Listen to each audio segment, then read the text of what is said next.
Alice 97.3, Sarah and Vinnie, Alice's morning show. Good morning, everyone. What's up? Hi, Bob. Good morning. Hi, Maddie. What's up? Welcome, Mason, in for another day, filling in for Sarah, who will be back next Monday or on Monday. But we're doing live shows. We're here. Hi, Mason. Yes, we are. Good morning. How's hotel living? I wouldn't know. No, you don't. No. Oh. Guys, I had a dream last night that I was back in high school and I was starting a radio show with the people I used to do the morning announcements with. It was so weird. Isn't that kind of cool? I guess. I think radio's getting into your veins a little bit, don't you think? Yeah. Yeah. I It does bleed that. the waves. We'll know you're really a radio person when you start having the nightmares of being in a studio and not being able to play anything. The dead air dream. I don't really have the dead air dream. You're kidding. I'm not kidding. You're like the only person in radio that I've ever met that doesn't have the dead air dream. I've never had that either. What? No. Yeah, I haven't had that. I have the one where I don't wake up. Yeah, Well, but that's for my all- reality. That's for all the jobs of any time, any day. You don't want to be in bed when you're supposed to be at work. It's always the 90s, and I'm always grabbing carts that won't play and CDs that won't start and mics that won't turn on. I have it at least Oh, wow. Yeah, I've never had that. I know Sarah does, and I've talked to a lot of jocks that have it. I'm surprised. Huh. You got a big date tonight, though. I do. Wait, did you go to Napa yesterday? No, I did not. So you don't have your makeup No, bag. I don't. Did they confirm that? No, they did not. Did you call again? No, I did not. But apparently, I got an email this morning asking if it said, like, did you check into the hotel this weekend? I was like, of course I did. It's not like I slept in my car. I guess they don't have any record of me checking in. Oh, it sounds like they're running a tight ship over there. Yeah, very weird. Well, I mean, I don't want to excuse him. It's not good. But it was Bottle Rock weekend. True. Yeah, I don't blame them to some extent. And I have different names that I check in under because I'm incredibly famous. What? You say that jokingly, but you have how many followers do you have on TikTok? 1.3 million. Yeah. It sounds cooler than it actually is. My views are down. I don't think that's true. I think that there's an entire generation of people, not Americans, worldwide that want to be an influencer, and you're doing that. It's pretty. I'm a radio person first, and then I'm a internet sensation. 1.3 That was an million evil laugh. followers. Yeah. Yeah, I'm trying to get up to 8K on Instagram. Do you know how I got those followers, though? From being laid off from my job and opening my heart out and be like, it's been another day, and I'm still unemployed. I was unemployed for a year and a half. I was depressed. I was sad, and I shared everything. So she's saying the followers weren't worth it. No, it was. I wouldn't be here if I hadn't gotten laid off from my original, first job in radio. So I think everything happens for a reason, but it was a tough go. It was a tough go. You actually are saying that you're following, like that gigantic following was people following your grief and pain. It was in chunks. So the first, I think 300,000 or 400,000 was just from sharing about being unemployed, talking about dating stories. I didn't have anything to lose, so I just overshared like nobody's business. And then I got a job in Dallas, and I had my 2 stories go viral. And one of them was a dating story about Brad, who stood me up at a restaurant. I waited at a restaurant for him for about a half hour, almost an hour. And I got a message from him saying that, hey, my dad's in the hospital. Like, I'm so sorry that you've been waiting there. And then I got a phone call back as I was leaving that said, hey, I shouldn't have lied. My dad actually wasn't in the hospital. I just was like super nervous. And I'm in the car driving, and I'm getting like all of these like phone calls and voice You're messages. in the car driving home from the restaurant. And, I'm not looking at my phone because I'm an incredibly safe driver. Mm-hmm. And the voicemails, he left about 4 or 5 different voicemails saying, hey, why haven't you called me back? I apologize. And I feel like, you should forgive me. And he kept calling and getting like increasingly angrier that I haven't called him back. And it was just a mess. And his mother eventually called me. Oh. This was like days later. Like, I shouldn't be calling you, but Brad treated you. He knows he should not have acted like that. And Meanwhile, you've played all this out on Instagram or TikTok. It started on the radio as I played them, and then I wasn't expecting them to go viral, and I put them on TikTok, and they went crazy. All right. I had Kelly Clarkson's show call me to be on. I was on Yahoo News. I was on George Takei. I was everywhere with my horrible facial expressions. They really chose the best screenshots of me from the videos, and yeah. Who did you just say? George who? George Takei. You know, from Star Trek. He's got like a pretty big blog internet presence. He does? Yeah. People love him. Yeah. Well, I'm not saying they don't. I was on. That's a unique name to bring up when you're talking about social media, I would say. What is he, 80? Is he 80? Oh, he's past 80. But he's been on for a while. I mean, all right. Yeah. And I was on Yahoo, or what is it, like ET News. They showed my clip. Good Morning America. Yeah. Yeah, don't discount 1.3 million followers. Follow her at Mason on the Mic, everyone. She's got, and that's on all the socials, Yeah, right? yeah. I have a question. Yeah. So you have all these followers. You have people that are, I don't want to say stalking you, but they're definitely following you. Mm-hmm. But yet you're okay with this dude at Battle Rock who walked up and asked for your number and you gave it to him and you were going out with him tonight. Doesn't that worry you that he might be? Absolutely. But it was a good run. Something happens to me. It was a good run. So if you're not here tomorrow. Yeah. That is. I thoroughly ridiculous. enjoy each and every one of you. I had a good time. We shall carry on in your memory. Thank you so much. To Mason. I've told you what I want at my funeral, right? I want a DJ. One step too far. No? Okay. We're going to move on with some trash. I want you to say that my smile lit up the room. Okay. You got it. We'll play you saying that. After we do some trash, Mason, what do you got for us? Oh, we are going to be talking about why people are worried about Justin Bieber yet again. Do we have a sponsor tag? We do. We do. Bruno Mars. Tell us about it. You want tickets? Yes. We've got them.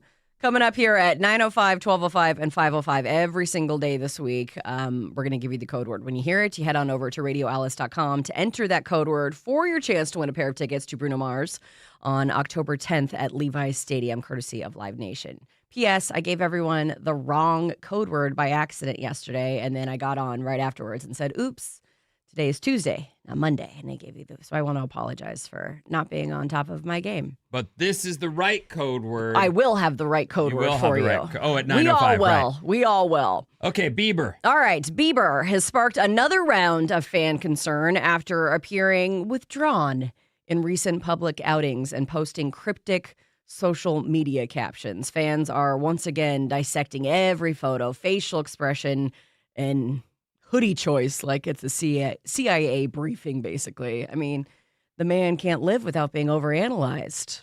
Poor guy. He really does sing well, though. He does. Are you a believer? I'm not, but I'm a fan. I think he's good. I mean, he's the first guy who made it from YouTube. Mm-hmm. I mean, it's kind of impressive. And he was part of the, what is the guy's name with the baby oil? Diddy. R. Kelly? Diddy, he was part of bad. Diddy's, tribe for a minute there. So I don't know what happened to him at what age, but he's obviously, there's some imbalance there. I'm not happy to see that, but he's a good artist. I like him. Well, and he married Hailey Bieber, and she's a billionaire now, so they're doing okay. They're not doing too shabby. I don't know. That's one of those things that people see relationships just because they're cruising along and they haven't broken up yet, and they're like, well, they seem to be okay. But if I look at those two, they don't seem to be okay. They don't seem happy? Well, I'm not around. I don't know them. Right. But I'm saying, based on the things that he sings about True. And the stories in the news, it seems like they're just hanging on. Well, it's interesting because in real life couples, I think the exact opposite. The people who are constantly showing you, look at how happy I am. Look at how wonderful we are. There's something. Yeah, I agree with that a little as well. under the surface. Mm-hmm. Well, look at Pete Davidson. He's with everybody saying he's so happy. He's with this woman. They're having a baby. They had a baby, and then all of a sudden he's gone. Well, he was out doing shows, and it's funny when I think it was one of the baby showers that we did or something. But Michael Franti, great musician, great friend of the show, worldwide celebrity, he joked, Vin, you know what you do when your wife has a kid is you go on tour, because that's what he does. Ugh. And I was like, yikes, dude. I don't have that luxury. But Davidson obviously went, I have live shows to do. I got to get out and go do some stuff. Oh, wow. That's such an interesting comparison. And then she's sitting there. And I know this for a fact in my own marriage and when we had a kid. I just wanted to go surfing on Saturday, and I'd be gone for 4 hours, and she'd be going, where the are you? Like, I need you back here. I also want to go out and go running and do things. And I'm sitting there going, what? What? What? I thought you had this handled. Yeah, what? What is Well, that? and I had we had a really hard time with that. Yeah, I It's probably would have murdered It's you. a real thing that you go like, but I don't want, we're both going to sit there. No, you have to do shifts and and there's got to be work, like conversations about it. It's a whole thing, Bob. Hopefully, grandmothers will be involved. Hopefully. Fingers Because crossed. there will be times for you when after you've had your kid, you're going to love it. You're also going to go, I got to go do yoga. Yeah. Or do anything Or not shower. in this house. Or shower or whatever. So anyway, I don't know about them. I'm not sure, but they don't seem to be. I saw a video recently that went somewhat viral, and it was interesting comments. It was some guy coming back from playing golf. And he'd been gone all day, and the woman was just not happy about it. And it was interesting to see the comments of, oh, you get to a certain point in your marriage where you're excited where he goes to play golf. Oh, you're gone all day? Well, that means that I can watch my shows. I can, get some things done. And so I think it's just different stages in your marriage. Yeah, well, when you have the baby, you want help and you want relief. I can't I get believe that. you just left. No, I didn't this was every weekend, but I work all week. I want to go surfing. Like I have ideas about how I want to spend my time. I wasn't leaving her like High and dry. no, I mean, we're together. We live in the same house, but in the morning at 5 a.m., I'm Gotta going go. surfing. Gotta go. So it's hard. It's difficult. Pete, though, that is like, I'm just out of here. I'm out of here. Mm-hmm. Well, speaking of more celebrity couples that may or may not be doing well, Ryan Reynolds, is he distancing himself from Blake Lively? Whether it's right or wrong, Yes. Blake Lively's reputation is not exactly, super great right now. But at least she can count on her husband, Ryan, right? He's her rock. Oh, my God. Well, apparently he made a surprise appearance on Stephen Colbert's final Late Show, and he was there all by himself. But sources are saying that was a very deliberate choice to leave her at home so that she wouldn't distract from Colbert's final show. I mean, yes, I agree. Like, bringing her on his final show would be distracting because she's, what's that word people use when? Polarizing. Yeah, whatever. She's hot, red hot in a bad way. But I don't think that means that he's separating himself from her. Was she invited? I don't know. I'm sure they would have loved to have her, there I'm as not well. sure of that. I Yeah. think that the same problem exists, but I don't even necessarily know that he did that to like separate. He might have said, they might have said, can you come on the show? And he said, yeah. Yeah. And they didn't say, bring your wife too if you feel like it. Right. Like that's not how bookings go. Is that how bookings go? That You're is a not producer. That is No. not how bookings go. But Okay. the source is saying that he didn't want Stephen's final show overshadowed by gossip and social media backlash or questions about Blake, and that going alone was a smart move. Well, yeah, but I still don't think that means like he's leaving her or anything. Probably I think not. there's right now, Blake Lively can't do anything without people saying, oh, this is a PR move or she sucks or she's just trying to paint this narrative. Mhm. So she's in a really tough spot. She can't really be publicly seen. It would have been distracting. And it maybe is good if Ryan tries to stay on people's good side and make public appearances like this. That might be good for both of them in the long run. Mm-hmm. If I was her, I think I would be a little butthurt. Well, what you just said is true, Bob. I read the rags every day to prep, and I've never anytime heard them called the rags. I love anytime that. she goes out, it's like Blake Lively shows her independence and and it's like she just went to dinner, people. Like it wasn't a statement. She just went out to dinner. Well, did you guys talk about when she went to the Met Gala and she was saying how shy she is? She goes, I'm shy. I didn't see that. I didn't see that either. Yeah, they interviewed her on the carpet. She looked beautiful, but I mean, it was right off the heels of, everything being The verdict. done. Yeah, the verdict. And so she's like, well, I'm shy. So sure you are. You're very shy. So shy. The shyest. Jennifer Lopez is not in a relationship right now, and I think that's excellent for her. She is reportedly focusing on work, travel, friends, following her ongoing breakup speculation with Ben Affleck. She's leaning into her single era, embracing a fresh start of booking projects nonstop and just being an independent hot girl, which she's not really known for being by herself. I do think that if you're someone who goes from relationship to relationship, that's probably the first thing a shrink would say is, let's try to just not for a minute and see how you do. And I think it's really good for all of us. That whole one to the next shows a real character flaw. What about like a really long downtime in between relationships? Like I've had that. Like a really long time, like 10 years.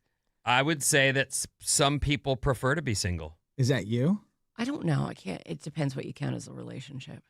But like I thought after my divorce that I got into a relationship right after my divorce, and then I got into another one right afterwards. And then like my last like really long serious relationship where I lived with the dude, I honestly thought, I was like, oh, well, I'm probably not going to be single again. So I should probably enjoy this. And then, I'm just going to find someone again. It was going to be super easy, and it was not easy. So it's been a hot minute. I have a question. Yes, sir. You've told us more than once that your ex-husband took math books on your honeymoon, and that was a sure sign that you were not meant to be. Yes, because I can barely do 4 + 4. Understood. So what would the guy that you are meant to be with bring on your honeymoon? What would be the sign in your head? If that's a sign it's not going to work, what would be the sign that makes you go, oh my God, this guy gets me? My bags. He carries your bags. I just want someone, my biggest thing that I want out of a relationship is I want someone funny. I mean, not out of the relationship. That's the biggest characteristic that I look for. I want someone that makes me laugh, that we just have the best time. I want my best friend. Okay. And I want him to be smart, which I kind of think goes hand in hand. If you're funny, you have to be somewhat intelligent.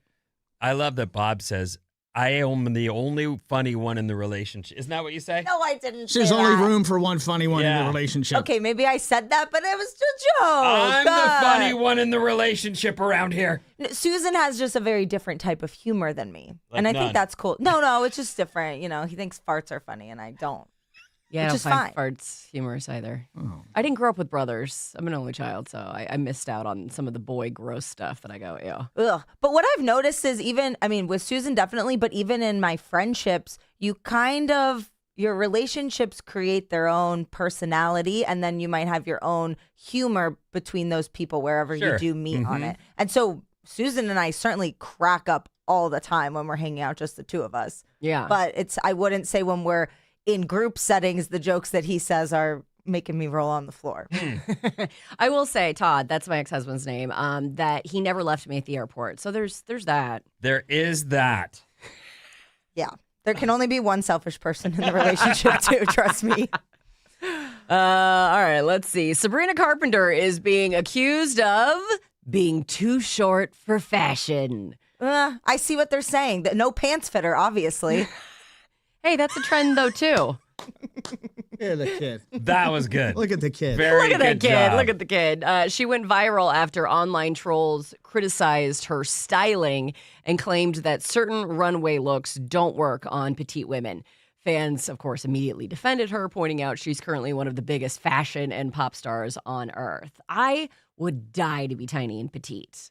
To just be able to curl into a little ball and being shoved into a corner. I want to be tiny. I say that all the time. Yes. I'm like, I just want to be small. I just want to want to be be just a so little guy. tiny and little. I Just know. put me in Sabrina your has my pocket. dream body, I think. because she's also thick in like the best Yeah, way. she is. I think, but you are like actually probably more my ideal height. Because what are you like 5'6", 5'7"? 5'5". Okay, 5'5". Average, hashtag. That's what I want. I want to be average, so not too tiny where you look, stumpy, or which I know a lot of petite people feel like that's an issue. But I'm too tall that I can't wear like super high heels without looking like I climbed skyscrapers and swatted helicopters. Who doesn't want that? It also narrows my dating pool. It If really you- doesn't. Yeah. Yeah, that's a choice you're making. No, we I couldn't dated date. a lady that was 5'10" and wore heels, and I didn't care. It's all I'm about how very you own tall. it. I Was know, she but tiny though? Like, was she thin? She was thin. Okay, so that's a little bit more my issue. I feel I don't want to weigh more. I one time put on my ex-husband's pants by accident, and they didn't fit. Well, that's because men don't have hips. I learned that in like second grade when I wanted to shop in the boys section because all my friends at that time were cross-dressing. And for some, I was like, Mom, the pants don't fit. And she's like, yeah, it's because you have hips. Well, let me tell you how much easier kids have it today. Because when I was in high school, I've always been like thick in the thighs and the butt region. But they didn't have any give in jeans. So you had to wear like 4 sizes bigger so you could fit your ginormous thighs into them. Anyway. What was our last story? Sabrina Carpenter being accused of And we got off from there. Okay, so what is she going to do? She's just not going to continue be being a herself, superstar. living her life, not Right. caring. She can't do anything about it. Neither can you, so you should just own it. It's all about confidence. I could stop Mason. eating a little bit. Then we could probably do a little something about it. Let me work out, maybe. The fastest coming up in the news. The fastest growing city in America has said, no more, please. We're all filled up after these.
Alice 97.3, Sarah and Vinnie, Alice's morning show. Good morning, and thanks for choosing us on this fine Wednesday morning. Blue skies right now outside our window as we broadcast live in downtown San Francisco. By the way, Sarah's out, but Mason's in, and Sarah will be back on Monday. But we're live, and we're doing shows for you, so please hang.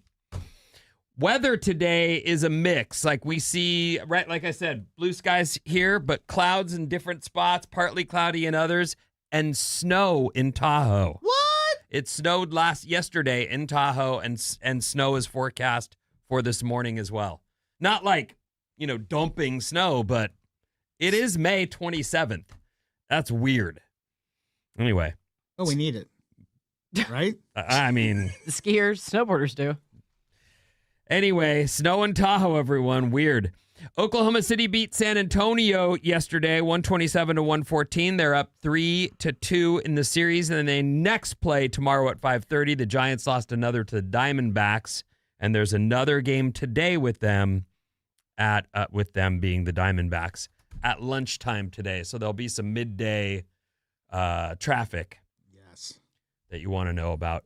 Today is National Sunscreen Day. I hope that that's something that you take seriously. I certainly do. I'm in the sun a lot. And there's two things I buy too much of, deodorant and sunscreen. I don't know why I always feel like I need to try the newest deodorant. And I always feel like I need to try the newest sunscreen. So there's bottles of that everywhere. I find that, I don't know why I find that funny. It's stupid. Well, I get the sunscreen, but the deodorant, I don't. Like, yeah. What do you have, like piles of like stuff you've tried and been like, well, I don't think that kept me dry enough. Yeah. Oh, okay. Yep. Or I just don't like the way it goes on, or it goes on chalky. It bugs me. I feel like I want to find the right one, and I have yet to do so. Have you tried one of the spray ones? I like the sprays. I'm not against that, but I'm trying. I'm sweating now because we're keeping the room warmer than usual. Mason.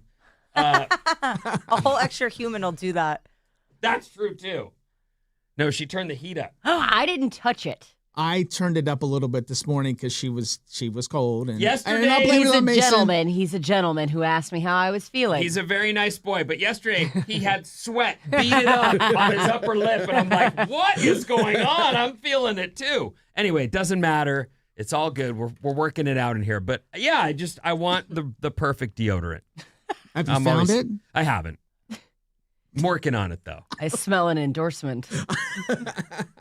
See what I did there? Oh, Yeah, I see. Okay, thank you so much. Man's Okay, got a lot of followers. So this first story is it's tragic, but it's also really weirdly coincidental that we were watching this chemical plant in Garden Grove where there was a dangerous possibility of an explosion on this. It's like an aerospace manufacturing facility in Garden Grove. Those people are just now returning home from their evacuations, and yet we have another major situation going down in Washington State. The implosion of a chemical tank at a pulp and paper mill in Washington State yesterday killed one person. 9 others are accounted for. Unaccounted for, right? Unaccounted for. What did I say? Accounted for. Yeah, sorry. Like, unaccounted they know where for. they are.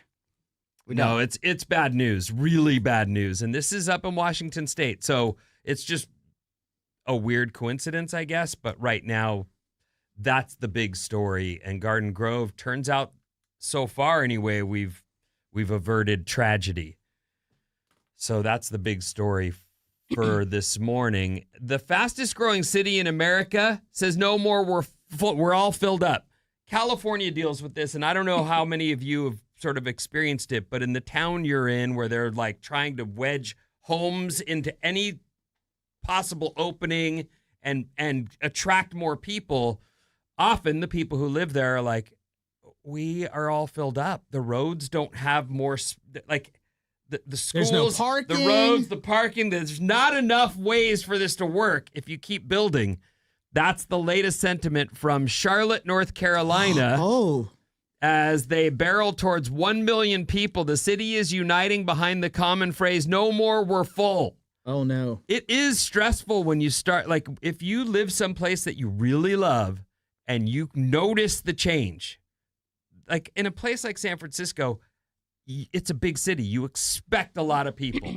But in smaller places, it becomes a real grind when you're waiting through 2 stoplights because it's not built for the amount of people on the road in certain streets. I'm sad to hear that because that is my semi-retirement destination. Like in the next 4, 5, 6 years when I want to get back east at some point, that's where I'm moving, is Charlotte. And now you're telling me it's all full.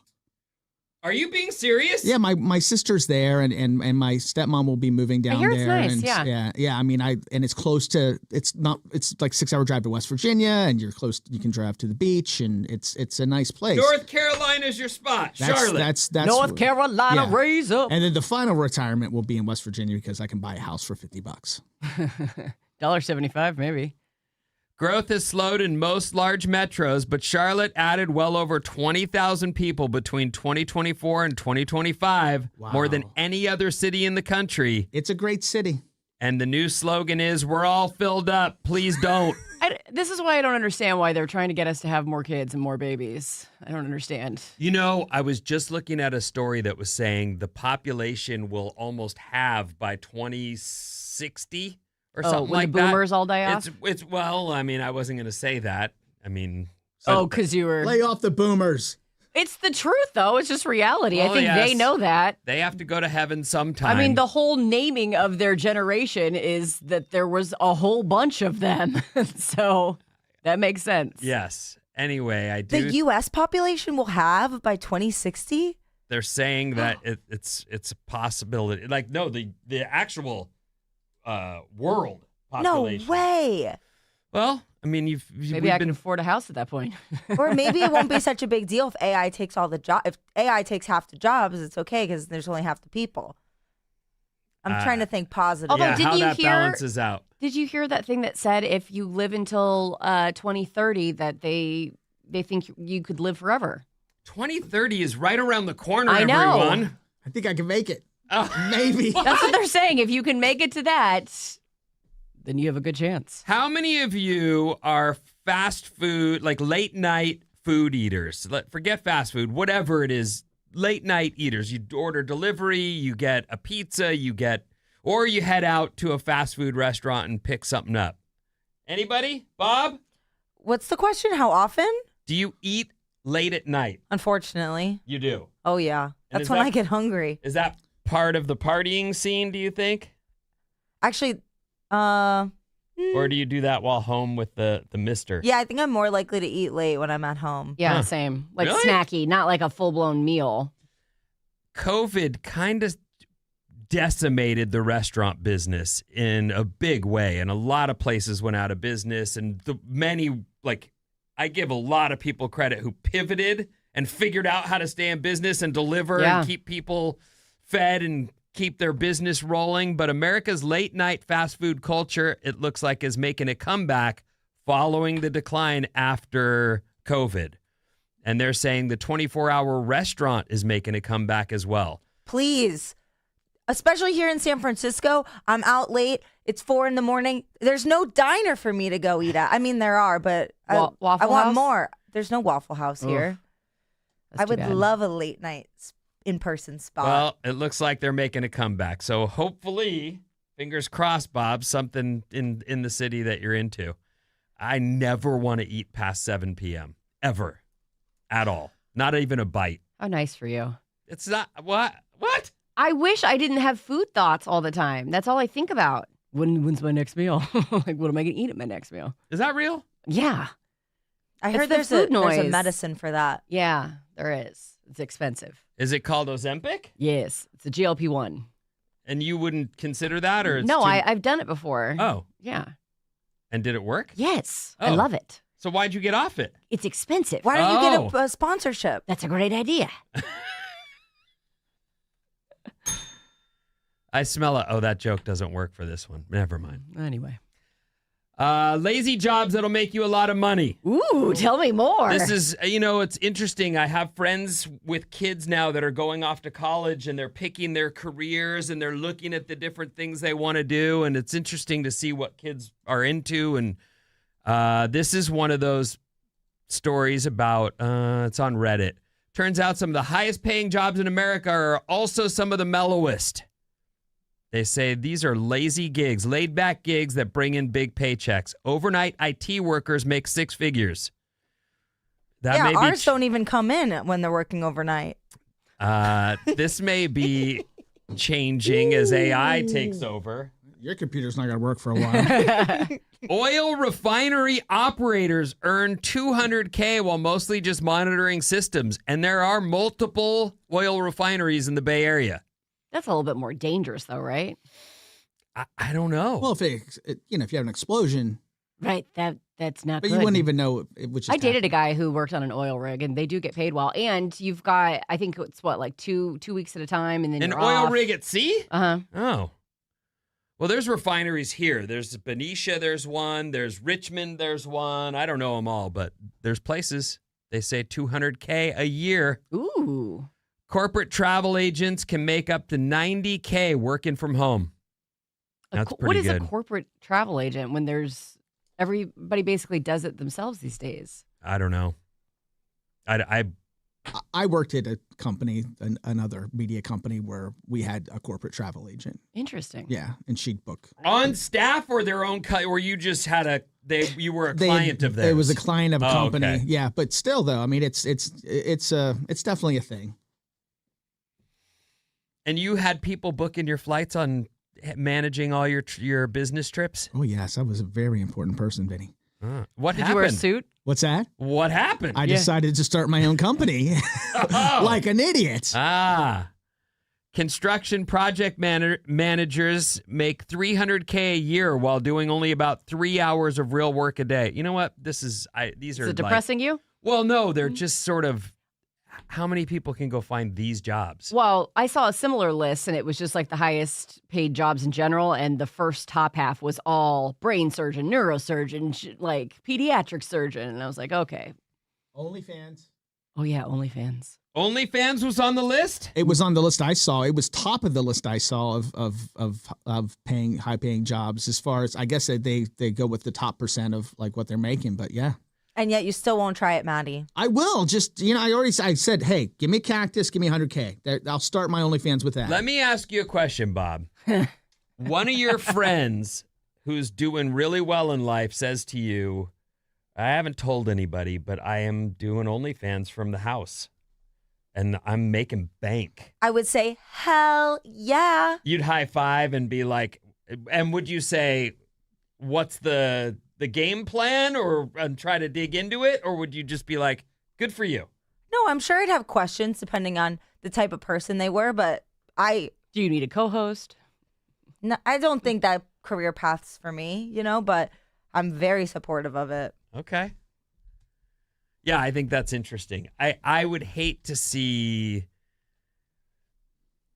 I don't know how you get there every day. What like, if I know Isla came home and not at her age, but let's say when she's 18 or 19, she comes I'd home be super bummed. and her best, if it's her best friend, would you be okay with her hanging out with somebody who was doing that to make money? Yes. Okay. Absolutely. But you'd be really bummed if it was her. I'd be bummed if it was her. Yes. Yeah. I think that at most dads would. 18, once you go in for sex work, I don't know that you.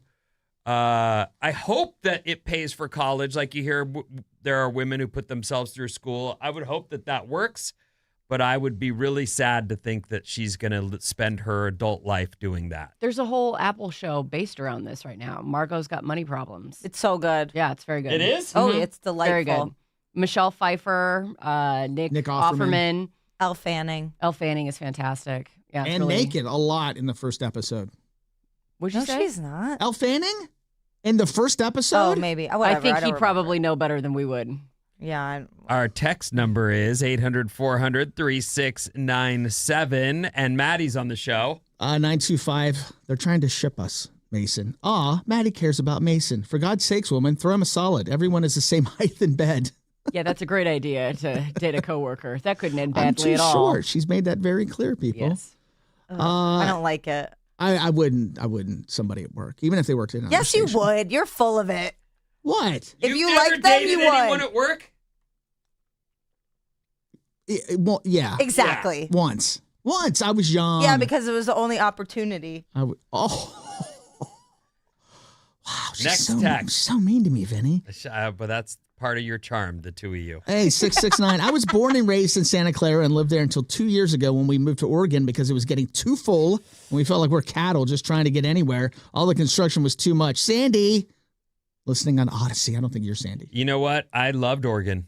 I lived there for 4 years. I thought it was beautiful, and I loved it. And I remember I was at, this is my own thing, but I was at an AA meeting, and this guy shows up like a couple minutes, 2 minutes late.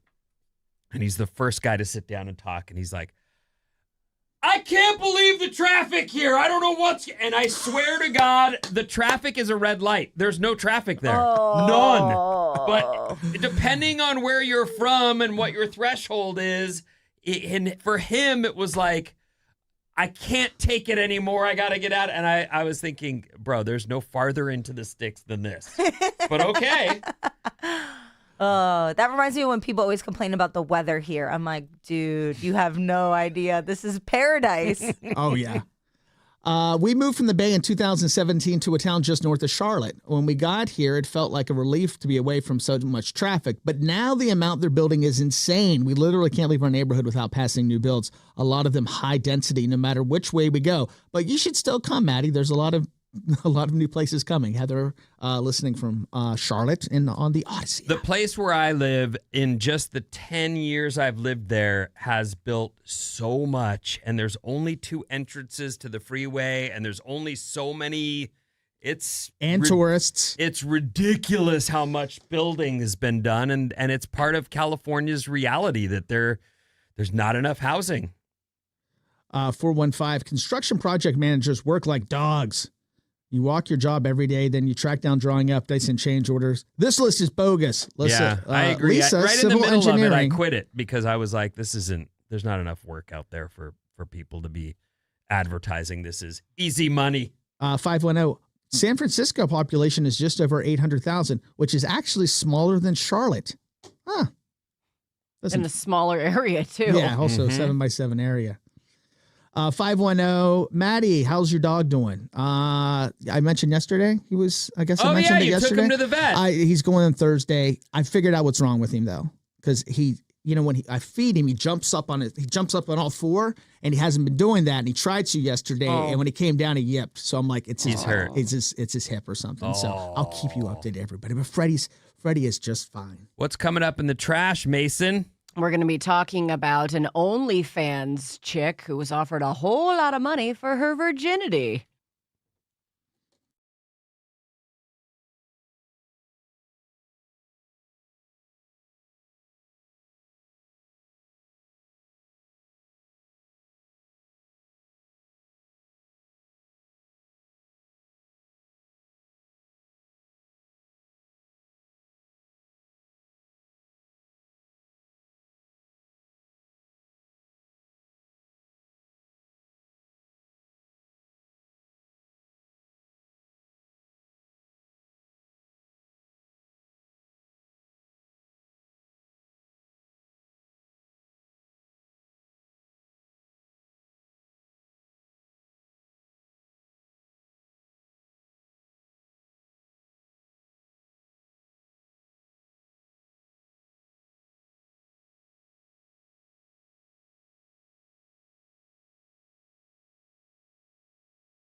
Alice 97.3, Sarah and Vinnie, Alice's morning show. Sarah's out. Mason's in. We're still here live doing a show for you. Today's weather is a mixed bag. We've got blue skies overhead in downtown San Francisco. You might see clouds, partly cloudy, high of 70, and it's snowing in Tahoe. I don't know what this is so weird. Mason's got trash for us. Yes, but first I got to remind you that we've got Fred Armisen tickets on the way. Just got to be listening at 8 a.m. for that cue to call. The number, if you want to write it down now for ahead of time, it's 800-400-3697. And if you were caller number 9, you win a pair of tickets to see Mr. Fred Armisen on October 27th at the Castro Theater, all courtesy of Another Planet. And that's not now. That's at 8:05. That's at 8:05. So in about an hour, exactly an hour, actually. All right, let's get to selling your virginity, shall we? Do you have a number for that in your head? Well, I do think that so the tease that you gave us going into commercials or whatever was, there's a famous OnlyFans person who's been offered money for her virginity. Correct. My first thought is, yeah, right, she's a virgin. My second thought would be, I would guess someone would pay actually big money for that. Like, it seems to me. I don't know. Someone might. I wouldn't. I never wanted to be with a virgin. I'd always. Because we're so clingy.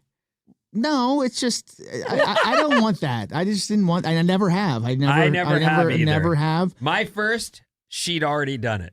So mine had, I think. And after that, I was with, Most of the guys that I've talked to were with an older woman who had already done it, which is interesting to me. She wasn't older than me, but she'd still already done it. Now, mine went to a different school, so I don't know what her background was, but I could tell.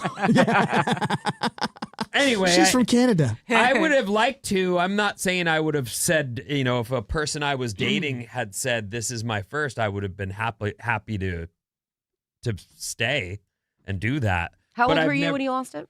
15. What's that? What do you mean? What's that mean? Too young? No, it's probably a normal age. I think it's too young. Now I look back at all the stuff and I think, I look at kids today and think, oh my gosh, there's no way I was doing that stuff at that. But I was.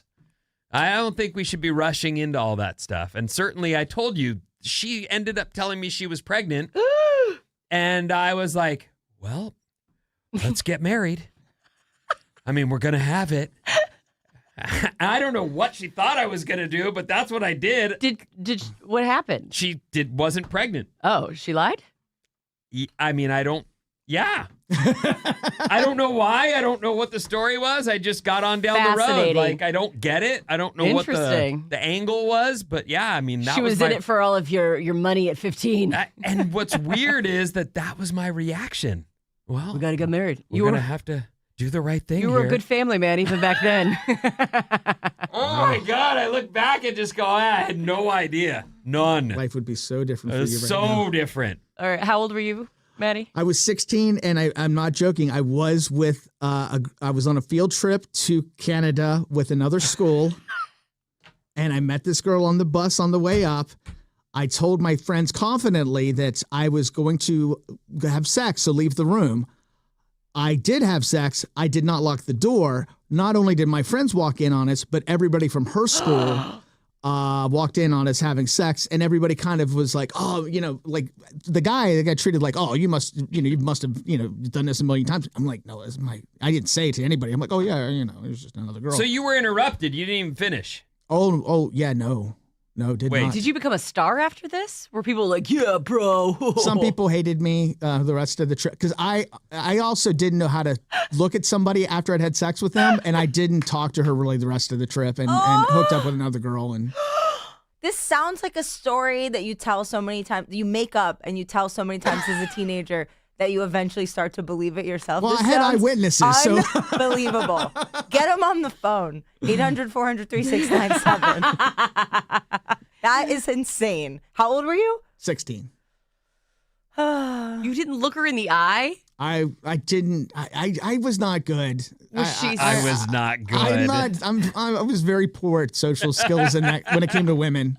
Did you? I never had a girl even I think it was maybe she might have been even the second or third girl I'd made out with. Like, I mean, it wasn't like I'd had a lot of experience. Did you like get after it after that, after you kind of broke the seal kind of thing? And to tons of women after that, or were there like years in between? Get after it, she says. I was not good with the ladies until probably college, and once I started doing radio, I got a little more swagger. But before It that, does not work the same way for women. What about you? I was 21 years old. Whoa. And I lost it to Todd. And by the way, my we husband. just got to Husband. see the wedding photos of her and Todd. So I feel like I know you a little more than I did yesterday. And did I say it during commercial where I said I'm the only person who gained weight before her I wedding? believe you did. I was like 275 pounds. really, big girl. And you say that was because of stress? A little bit. I think just like I did like growing up, tap, jazz, ballet, gymnastics, things that you don't consider, working out. And so when you stop doing that stuff and you're not doing other things, I never really understood about like, how much I should weigh, what I should, what size I should be, how to diet. I mean, we were the Snackwells generation and, Slim Fast and Tybo. Not the healthiest things. Tybo. Remember Tybo tapes? Yes. Yeah. And so that kind of thing, I just didn't have any inkling of even how to do it. And I think the stress of, and Todd and I really love to go out to eat. I'm not going to lie. We love to eat. So that was kind of a big part of our thing. And I wasn't that heavy for that long, but I gained, I don't even know what size I was for my wedding. I was a big girl. But thankfully, I lost it because I was not healthy and I wasn't unhappy more than anything. So Back to the OnlyFans lady. yes, Who is Sidetracked. auctioning off her virginity, or is it someone just made her an offer and hoping she making can't her an refuse offer it? she can't refuse. Well, She is going viral after revealing that a professional basketball player allegedly offered her $15 million to take her virginity. I'm a yes. According to TMZ, she says the athlete reached out privately and made the massive offer, but she claims she turned it down because of her personal morals and religious beliefs. and you said this is Sophie Rain, correct? Sophie Rain, correct. She's very famously virgin. I mean, that's her. That's her whole thing. Like she's always. But she's fully naked and doing all kinds of stuff on OnlyFans. Yes. But she's never done Right. it. Okay. Right. Which I feel like the kind of guys who are going to have an issue with that to begin with aren't going to care if she's doing that kind of thing anyway. You know what I mean? Like the guys that are going to be like, oh, I want to have a virgin bride and it's important to me that my wife hasn't been with any other men. They're going to have a problem with that because those are the types of guys that have an issue with that kind of thing. Yeah, I don't know what to say about that. It seems very strange that a person who'd never had sex goes into sex work. But, Yeah. okay. Yeah. Well, she's refusing to name the athlete by name, only confirming that he plays basketball. She says she declined the offer. He ghosted her, though she added that he wasn't aggressive or disrespectful afterwards. So, what a gentleman. And part of why the story exploded online is because she is, built much of her public image around openly claiming she's still a virgin despite being one of the biggest creators on OnlyFans. In previous interviews, she said she's a Christian. She wants to show that women can be sexy, but reserved at the same time. The internet, of course, is doing some sleuthing, and they're trying to guess which NBA player she meant. And the social media rumors have spiraled completely out of control. Some viral posts have falsely tried to connect the story to LeBron James. That doesn't seem like him. Not that I know him, but there is currently zero verified evidence linking him or any specific athlete. So I would take a lot less. I mean, I gave it away for free. I just You waited till you were married? no. But that's the who guy you I married married- him. Yes. I was 21 and I was ready to give it away. I was like, keep lowering the bar too. I was like, I just, I want to be in love. And then I was like, okay, I just want it to be a nice guy who will take me to dinner to Red Lobster first. You kept lowering I just the bar. kept lowering the bar and lowering the bar. But, despite the fact that our marriage didn't work out, he was a very good first boyfriend, first time thing. So he was respectful. I remember the frat guys broke into the room while we were doing it, I think the second time, and he laid on top of me like a gentleman to protect me.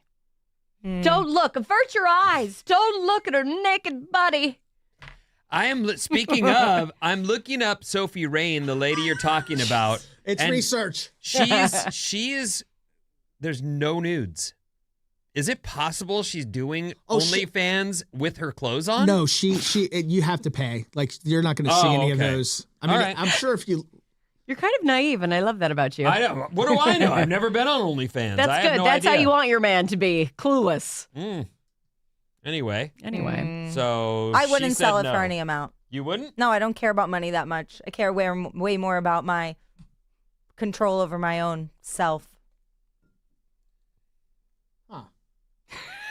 Dead silence. I have nothing to say to that. You That's wouldn't. great. $1 We got million. nothing for that. $1 million. No. 15 million. 15 million. What if it's somebody that you were like attracted to at the same time? Yeah. It doesn't have to be some grotto dude. No, I'm not into that. What if it was Susan? What? No. Okay. All right. Well, we have nothing in common. I would sell out in a heartbeat. I would And sell out too. I respect that. And I respect that. I just feel like, I don't know. I feel like I would. I'd probably do it with a man for $15 million. I'm a But virgin that's- that way. Oh. That's different. I feel like, too, it's the transaction is that they're taking something from you versus, just hooking up. You're hooking up with someone for an amount of money. But you're okay. In the case for Vin and I that would be taking away my virginity with that action, and I would definitely do it for money. I do it. 15 mil? I do it for $1 million. Jeez. Yeah. Especially after you've done it and you realize, like, oh, it's not that big of a deal. And it's when you're still a virgin, you don't have any concept and you build it up in your head. And usually when it's over, you're like, oh, okay. That's not that great. No? Next story. Wait. Hold on. I would like to backtrack. What's the lowest amount you would do, for a man? For me to be with a man? Oh, I don't know. I think I would talk to the missus, but I think there's a number She's like, here's how much we need to. We Yeah. need a new roof. Well, we would need to retire. I mean, that's the cut. So Right. it'd still have to be more than probably $1 million, but not much more. Well, we put it out there into the universe. So if there are any rich millionaires listening, 100K right here, kids. 100K. I'd do 100K. So he says. that's. I'm just really sad that I gave it away for free now. All right. You didn't. You gave it up for Yeah, for yourself love. at your Forgot. right I time. forgot. For love. My bad. Love. You're right. Okay. Love. Anne Hathaway apparently was legally blind in her left eye for 10 years. And we're just now finding out about this. She had surgery to fix an early onset cataract when she was 40, and she's 43 now. That doesn't mean that means she had horrible vision in her left eye. Not that it was Legally blind. Yeah, but it's she was probably wearing glasses and stuff that helped. Maybe she had, what do you call them? Bifocals. Contacts. Yep, that's the word. I don't know what's wrong with me. Just one piece of She glass. said that you it kinda impacted my vision so much that I was basically legally blind out of my left eye. I didn't realize how bad it had gotten until I could finally see the full spectrum. She said 2 generations back, that wouldn't have been an option for someone like me. But she said, I actually do feel very connected to that kind of miracle. I didn't realize it was actually taxing my nervous system. I saw a picture on Instagram of people of what lights look at night for people with astigmatism, and people were like, what do you mean that's not what my vision should look like? You don't know what you don't know. Right. No, I worked with someone for a very long time whose vision was deteriorating at a pretty rapid rate. And I don't remember exactly what it was called, but she just had a shrinking circle of vision, and everything outside of it was just graying out and darkening. And it's super sad. I was just talking yesterday about how much a love for life and color is part of that. Yeah. Being able to see all the beauty in the world around you, you take it for granted, but to be losing your vision is really tragic. I love those videos of people who see colors for the first time, or the kids Yeah. who hear for the first time. I mean, I am crying like a baby in bed. Ugly crying, because Yeah, it is beautiful. We take it for granted. We do. Have you all seen the video of RFK Jr. getting bitten repeatedly by snakes? Yes, I did That's- see it. That went viral. He posted a photo of himself holding 2 black snakes while they bite him and just kind of laughing it off. In the background, his wife, Cheryl Hines, is begging him to stop. I think they were mating the snakes, because snakes look super weird when they do it. Well, they were frisky. I only watched the video for a second, but they were definitely trying to bite him. I grew up with black snakes, and they are very aggressive, and they have teeth, and it does hurt when they bite you. So I'm terrified of snakes. Absolutely, positively terrified. Like, we lived in the South in Virginia, and I was super into like being in the creeks at that point. Like, I even asked for like waders for you Christmas. mean the crick? The crick, yes. And my parents, we would be out on the bike path, and there was a snake on the bike path, and my parents went around. I turned around and went home.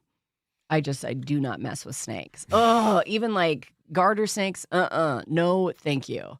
So I don't know what he was doing, why he thought that was cool. He went viral. He did. He you went know viral. something about it. I mean, you do what you have to do for the likes. I don't know why. I mean, this is a guy who said he's also picked up a lot of roadkill and taken it home and done stuff to the roadkill and Like, what kind of stuff? not that was he kind of doing? stuff. Oh, okay. You knew where my head was going. I do. All right. Halsey says that Miley Cyrus bolted from a party after cops showed up. Well, that's what you do. When you've done something bad. No. No, you leave. Really? Yeah, it's time to get out of there. Unless, there's some way to salvage the night and the keg. But most think I've ever cases, you just been. want to get the hell out You of there. can always come back. Yeah. No, I know. Yeah. I just realized I've never been to a party that's been shut down by cops. What? Which means What? I don't think I've ever had like a really good party, obviously. You've never been at a house party where the cops showed up and someone yelled dad and everyone ran. What? But I also wasn't partying in high school and like when I was All right. underage and stuff because I didn't have any friends, remember? It sounds like a boy. joke, but it wasn't. Anyway, Halsey recalled the time. I don't know what to say when she says that. know, It makes me I just know. go, oh. I mean, I'm cool now, so that's why it's All all right right. to talk about. It'd be different if you're like, well, you still are a loser with no friends. Poor girl. Poor me. We're so sad for Mason. I wouldn't have this fire personality if I had friends back in the day. Okay? Go with that. All right, Anyway, if you say so. That's my story, and I'm sticking to it. Halsey recalled the time that Miley Cyrus made an early exit from her house party after police officers showed up. She questioned the police officers about what law she was breaking by having a party at her home, asserting that she was within legal limits. And Miley Cyrus was seen running out the door with, get this, a bag of Postmates food delivery as the officers were leaving. So she had food delivered to the party and then Cops showed up. left with it. Okay. I mean, I wouldn't leave the food I You had don't leave the delivered food, either. no. Halsey compared herself to Jay Gatsby from The Great Gatsby when she was new to Hollywood, describing her party hosting habits. So, if you're Miley Cyrus, why would you run? You're Miley Cyrus. Because you don't want to be busted. It's instinct. Yeah. It's instinct. Yep. Okay. She So would, be and it. who knows? You know what? She's someone who's cleaned up her act considerably, but who knows what she was carrying besides the Postmates? You know what I mean? No, I mean, she might have, yeah. I mean, in general, though, I think it's normal. I think a lot of people, that's just, you see the cops, it's like, I don't want to be here. Yeah, I guess that makes sense. I forgot to mention this as we were talking about OnlyFans star Sophie Rain, because apparently she was having a relationship with Drake to some extent, and that has ended, sparking speculation about their exact collaboration. She mentioned in a 2025 interview that he was her dream collaborator, and she confirmed in the GQ interview that her relationship with him has ended and admitted fault in the situation. She claims that he reached out to her via DM and planned to fly her to the Bahamas, but she ghosted him. What are we using the word collaborator? For Yeah. OnlyFans. That's got to be what she means, right? I don't know. She said collaborated. Those right, are her right. words. Collaborated. She wants to collaborate with him on OnlyFans. Oh, okay. Gotcha. And so he'll let her use his music, or he'll be an actor in one of her scenes. I'm guessing she means that she wants him to be in one of her scenes. Oh. I don't know. That's how I'm interpreting You won't take it. the $15 million, but you'll really interesting. His 39th birthday in the Bahamas, I guess, is what led to the speculation about a potential reunion with her, but no official meeting happened. I had never heard of her until today. Maddie was like, oh, no, she's huge. I had no idea who this chick was. She's cute, but I don't understand why these major celebrities are going wild for her. She must put on a good show. Kind of want to subscribe now. I Like- need to go check it out. I would guess that's a word of mouth thing, or do you get to try out. I don't know, but it sounds like she's got this audience because she delivers. According to the something. texters and what I looked up, she allegedly makes over $80 million a year. Okay. And I know those numbers inflated, but even if that's inflated by 3 or 4, she's still making bank. She's 23, by the way. That's what I heard. So when I was working on the Daily Cannon, Nick Cannon shed the light on all of this, and he was saying that all of that stuff is fake. It's phony. They do not make anywhere near that amount of money. And I take his word. I don't know that he knows about that. I wonder why you'd want to say that, because it would make I would think it would make people go, I can't afford that. Whatever she's made, I don't know. It seems like, but maybe that's a draw for others. They're not worried about the IRS, evidently. All right. Just like Bob. Shots fired. I'm surprised that no one has come out saying, no, she's lying. I hooked up with her. I mean, there's always some dude that's going to say something like that. I'm surprised that hasn't come forth yet. Maybe she's, it's I think possible. she is a virgin. I do. You're buying what she's selling, aren't She you? could also sue them for defamation because it's her whole business model. That's true. What do we got coming up in the news, Vinny? Big Mouth Billy Bass and more after these.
Alice 97.3, Sarah and Vinnie. Alice's Morning Show. We are here and live. Sarah's out, but Mason's in, and we're doing a show for you. So thanks for being here. We're going to do news now. This Alice Report is brought to you by Maddie at Carrington College. Join Maddie tomorrow from 4 to 6 p.m. at Carrington College in Pleasant Hill. He'll be there with the Alice crew giving away shirts, swag, and tickets. It's part of the open house for people looking to change careers and check out classes and instructors at Carrington College. I have a good friend who continues to pursue her education. She doesn't need to. She has a great job, but it's one of those things where you can do this. You can go back to school. You will. It's really a smart move. It'll be hard, but if you don't like your job and you think you want to get trained up in something new, something different, maybe something more lucrative, it's a smart move. Yeah, come out, please. I'm going to see some folks out there, and I know we have a lot of listeners in Pleasant Hill. We got lots of good stuff to give away, so see you there. We'll begin with some fast facts, everyone. The songwriters behind the 74 hit Take Me to the River earned more royalties from the use of the song by the novelty toy Big Mouth Billy Bass than from any other artist who covered the track. They made bank. I hear from people, or I should say I hear stories, read stories about what was the guitar game? Guitar Hero. That they made a lot of artists made a ton of money licensing their music to Guitar Hero. It also introduced a lot of music to a whole new generation. A lot of the rock music I know is from those games. I've heard Aerosmith made a lot of money off of the Guitar Hero and others. So yeah, that's pretty cool. And that Billy Bass was a big plot line in The Sopranos. Like that was I don't remember that. It was right after he they I can't say the name of the character that got whacked. But he is also another name for a cat. Big P? Yeah, Big P. Okay, I remember. When they had the Billy Bass, so every time it would sing Take Me to the River, Tony would have bless you. Bless you. Thank you so much. Tony would have a little flashback.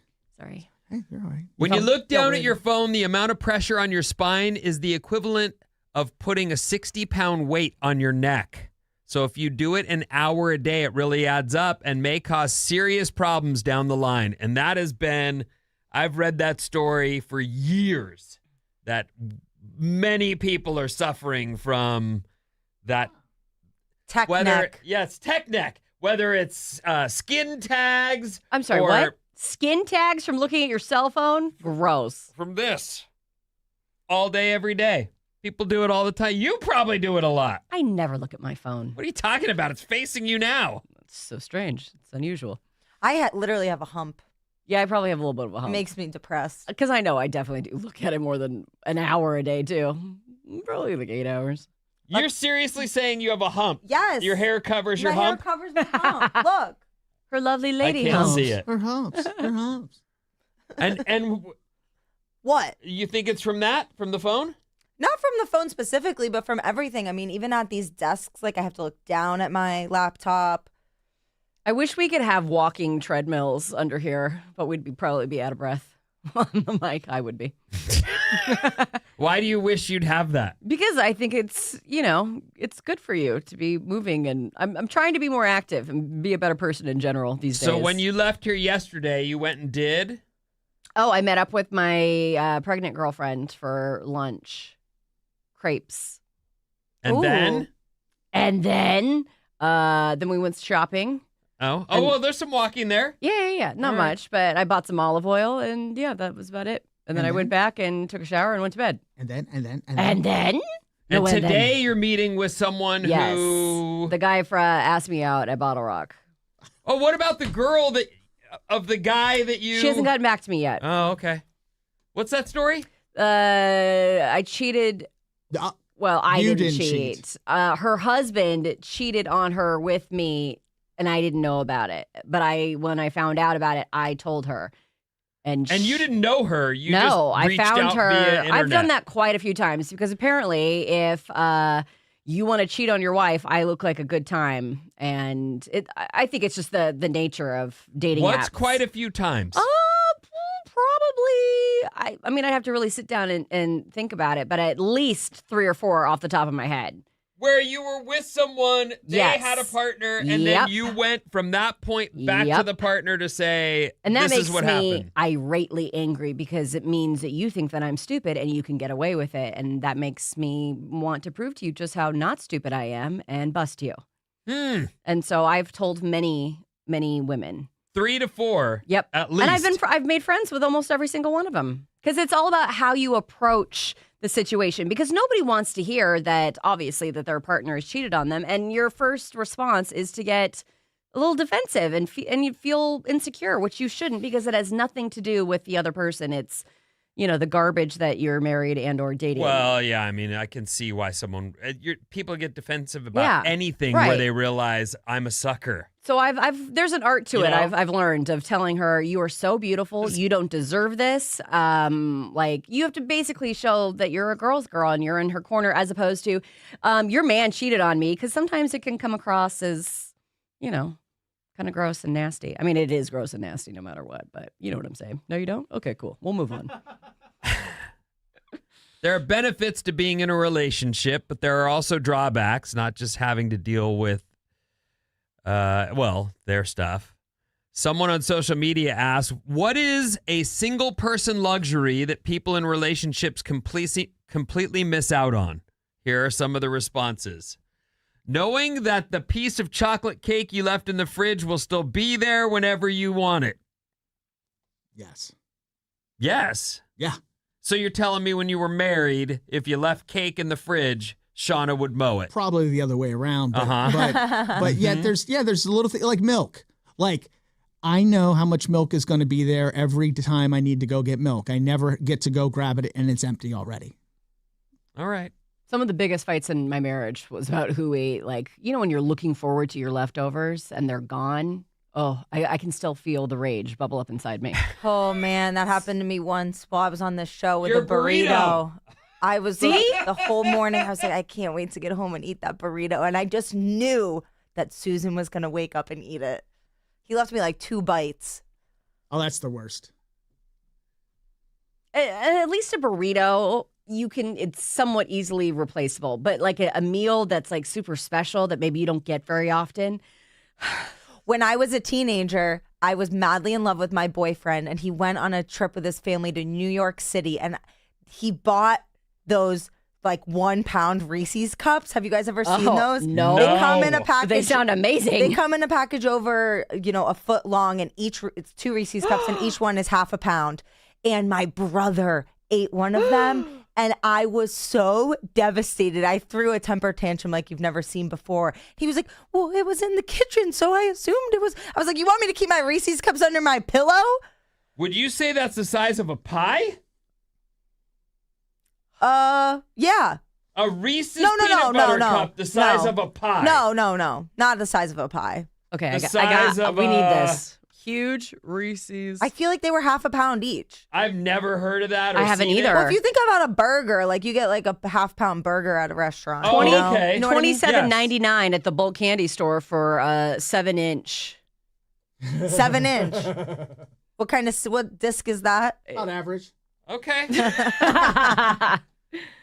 All right. Well, I had never heard of that, but I didn't either, but it sounds delicious. Oh, it was amazing. And I'm angry for you. Thank you. See how years later, those are the things that stick out. Exactly. This list is from social media. What is a single person luxury that people in relationships completely miss out on? This next one is my kids more than anything. Knowing things will be where you left them, like the kitchen scissors, or like scissors at all. There are like 5 scissors in our house, and they're all in one person's room. And they just seem to... Crafting? It's just different reasons for taking the scissors. I don't know why she does it. But it's one of those things where you go, we have so many scissors, and they're never in the junk drawer where they're supposed to be. I feel that one. Maybe she needs her own pair of scissors. But she has all the scissors. All 5 pair. Never having to discuss plans with anyone. No discussion on dinner, what to watch, what to do, or where to go. You just do what you want all the time. Yeah. Yeah. Is starfishing on there? You mean sprawling in Yeah, bed? I call that starfishing. Let's see if that is in there. Well, you can add that to the list. I can see that That's one. Because I don't do that, which I always think is weird. Starfishing in bed is on the list. Hey! Wow. I still sleep on like the same side. I do too. Because I don't want to get used to sleeping in the middle and then being very angry when I can't do that. Do you think it's possible that you're better off just rolling the way you are? Like you're the holdout for this like partner that to be. I don't know. I mean, You think I should be by myself? no, Forever. I don't think that at all. I'm okay with it. It's just I don't necessarily Think there's someone for me? No, that's not what I'm saying. I do think partnership is valuable and good. I also think you can be a whole person by yourself. I'm content with being by myself, but I will say that I am probably a better person in a relationship because I need kind of outside Input? not input, but regulation to some extent. Like I'm better at keeping the house and doing things, even if I had a roommate or something. Just having some accountability, as opposed to being by yourself. You can just really go to town when it comes to just being a garbage human being. I've been thinking about this lately because it's been 2 years, and No? you can be garbage. Is this another one of those things that's an inside thought and should have kept to myself? I not at know. all. I mean, I think that's a valuable. I'm sure there are people who go, yeah, I agree. No, I always think about that. Not always, but if I was ever single again, I would want to live with a roommate because I can't be trusted on my own. Yeah. It would be a mess. When I went to college for the first time, I never missed school in high school. I didn't have a car. I had so much freedom that I did not know what to do with it. So I didn't go to class. I ate out every meal. I was garbage. Well, I don't know about calling yourself garbage like that, but I do think it's strange to be like, I get where you're habitually on one side of the bed, but you've been without Todd now for how long? Yeah, but I lived with someone. I've Oh, had right. relationships. Oh no, God, that would have been if I've never been in a relationship since Todd. There might be something off. But me. you get to a point, and I'm feeling that point now, where like now I'm worried about having, like, if I have really, I've gotten so into my own Right. schedule and my own Right. life and It's my a own hard TV. thing to give up. And for now sure. I've been thinking like, gosh, that would, where before I was like, I need somebody else. I need to get into another relationship. It would Now be I'm difficult like, for me at this point. I'm spoiled on myself. Oh my gosh. Now you guys are just making up problems for yourselves. Yeah. Like, do you want to be in relationships or not? Setting the temperature where I prefer, freedom to fart. That's true. With the right person, you have that freedom. Is being able to do that thing that men like to do by themselves anytime you want on the list? It's not on the list, no. It should but be. Let's see here. Being able to fall asleep on the couch while watching something without someone calling you to come to bed. And anytime naps. I love falling asleep on the couch. You I do? can't do it. Oh, yeah. Let me ask you a question. If you sit down with Susan to watch a show at, I don't know, 8 o'clock at night on a Friday. I know you guys are party people, but let's say it's one of those nights where you're home.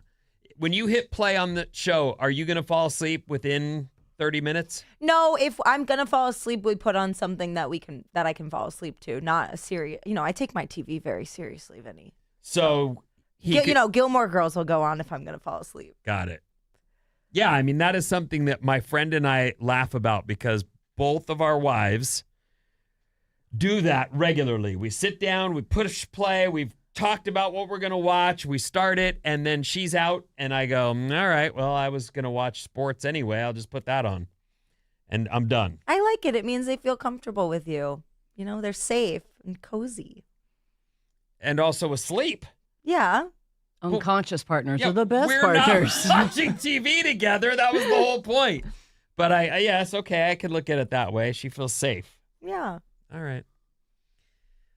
Cooking a meal that lasts a few days. Ever since, that is back to the food thing. I used to make that, I'd make stuff for burritos and then just eat it all week. Or make chicken breasts and then have that to get to. I feel like kids are probably just the biggest thieves ever, more than a partner. You know what's funny about that, eating and kids, is that anytime I walk into the kitchen to eat something for myself, a kid will go, What are you having? I'm hungry. Can you make me a snack? Oh, now I'm going to do the whole thing. You like sneak into the kitchen so they can't I'm see you. not kidding. That is reality. Our text number is 800-400-3697.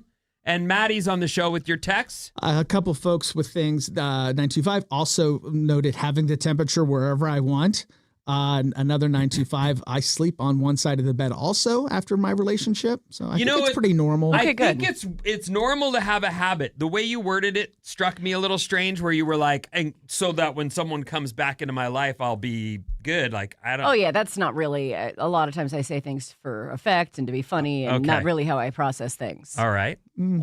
Sometimes. Usually the truth comes out when you. There's always like it's been a thought that's crossed my mind, but it's not like holding me back.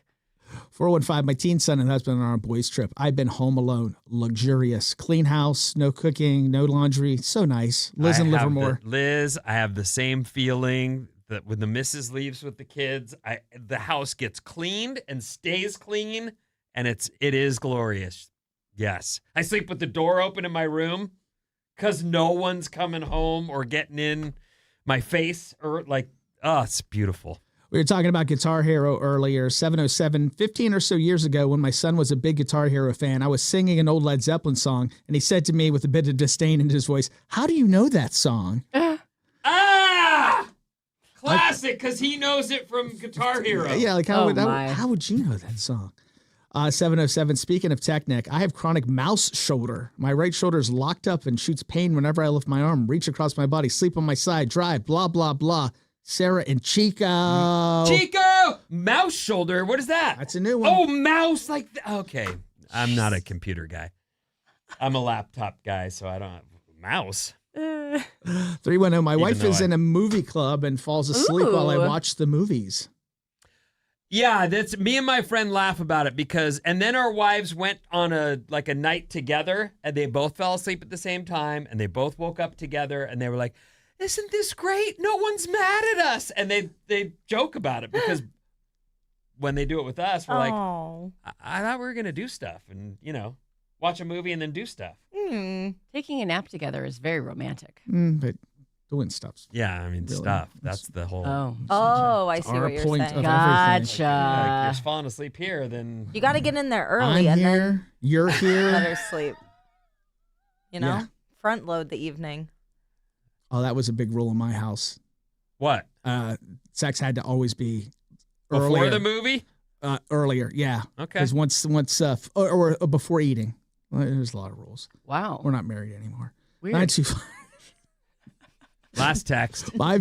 Vinny, my daughter still does that to this day. She always wants a bite of anything I'm eating, and she's 23. What are you doing in there? Are you making something that I can have? What's coming up in the trash, Mace? Oh, we're going to be talking about the Summer House Reunion Part 1. All right.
Alice 97.3, Sarah and Vinnie, Alice's morning show. Sarah's out. Mason's in. We're here live doing a show for you, and we've got trash coming up. Right now, though, I believe... We got Fred Armisen tickets. Okay. You ready? Yeah. All right, here's the phone number, 1-800-400-3697. Call that number right now. Be caller number 9, and you are going to win a pair of tickets for Fred Armisen, October 27th at the Castro Theater. Again, caller number 9, 800-400-3697, all courtesy of Another Planet. And just a reminder, tomorrow, Maddie from 4 to 6 is going to be at Carrington College in Pleasant Hill. He's going to be there with the whole Alice crew. You're going to be given what? Shirts, swag, tickets, all kinds of stuff. Everything. And it's part of the open house for people looking for some change in their careers and to check out classes and instructors and just get a feel of how awesome Carrington College is. I encourage you to check that out. That is a really big deal. You don't have to, I mean, it's hard. It's not easy, but it would be great. Oh, Bob is like trying to get our attention. What's the number? Number 9. We got it now. I just encourage you to consider it because you can change the path you're on if you really are bummed about what you're doing. And Carrington College might be a great way to get started with it. It's neat. They have like setups there for like veterinary science. So like, like skulls and things and, it's, hey man. Hey, they've got skulls and things. Man. That's a Sally boy. Come see the skulls. All right, Mace, trash us. Okay, are you ready to talk about Summer House Reunion Part 1? Dun, dun, dun. Not really, but I do appreciate that this is big stuff. I get it. I'm kind of up on it. I haven't seen anything recent. So I'm going to give you the highlights. Looking forward to the highlights. All right. So first and foremost, Amanda and West finally addressed their relationship timeline. So basically, the entire thing revolved around explaining when their friendship turned romantic.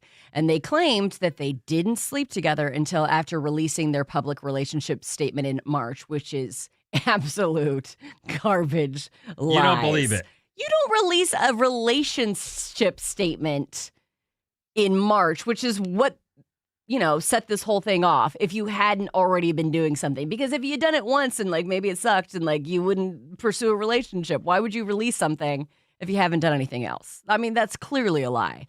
And the cast clearly wasn't buying that detail either. Amanda admitted that she kept things secret because she knew people would be upset, which is duh.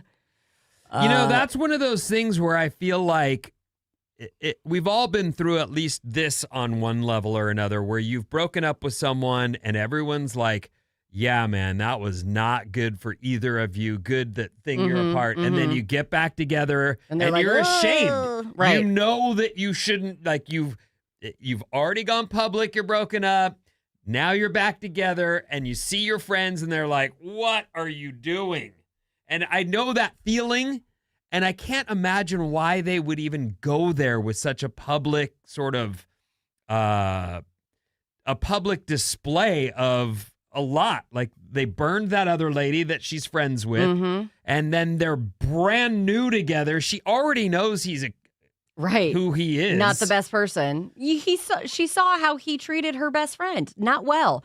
I mean, this whole past season, she's saying he doesn't deserve you. You deserve it makes no sense. So that's why where I'm headed with this isn't this what reality TV is supposed to be? I mean, yeah, this is the Olympics of reality TV. They're doing the show as it should be done. It's supposed to be scandalous and ugly and nasty, and it is. Well, to some extent, though, too, some of the Bravo shows like this one, that there is joy in the amount of fun that they were having, too, and getting along. It's not always has to be drama. Some of the reality Bravo women's shows, just the chaos that they get into, and they're silly and they're strange, and it sometimes can feel like, okay, I would want to hang out with this group and they're having fun. So there is that aspect of it as well. Especially on Summer House, the point is it's a group of friends who are getting a house at the Hamptons. They're supposed to be partying.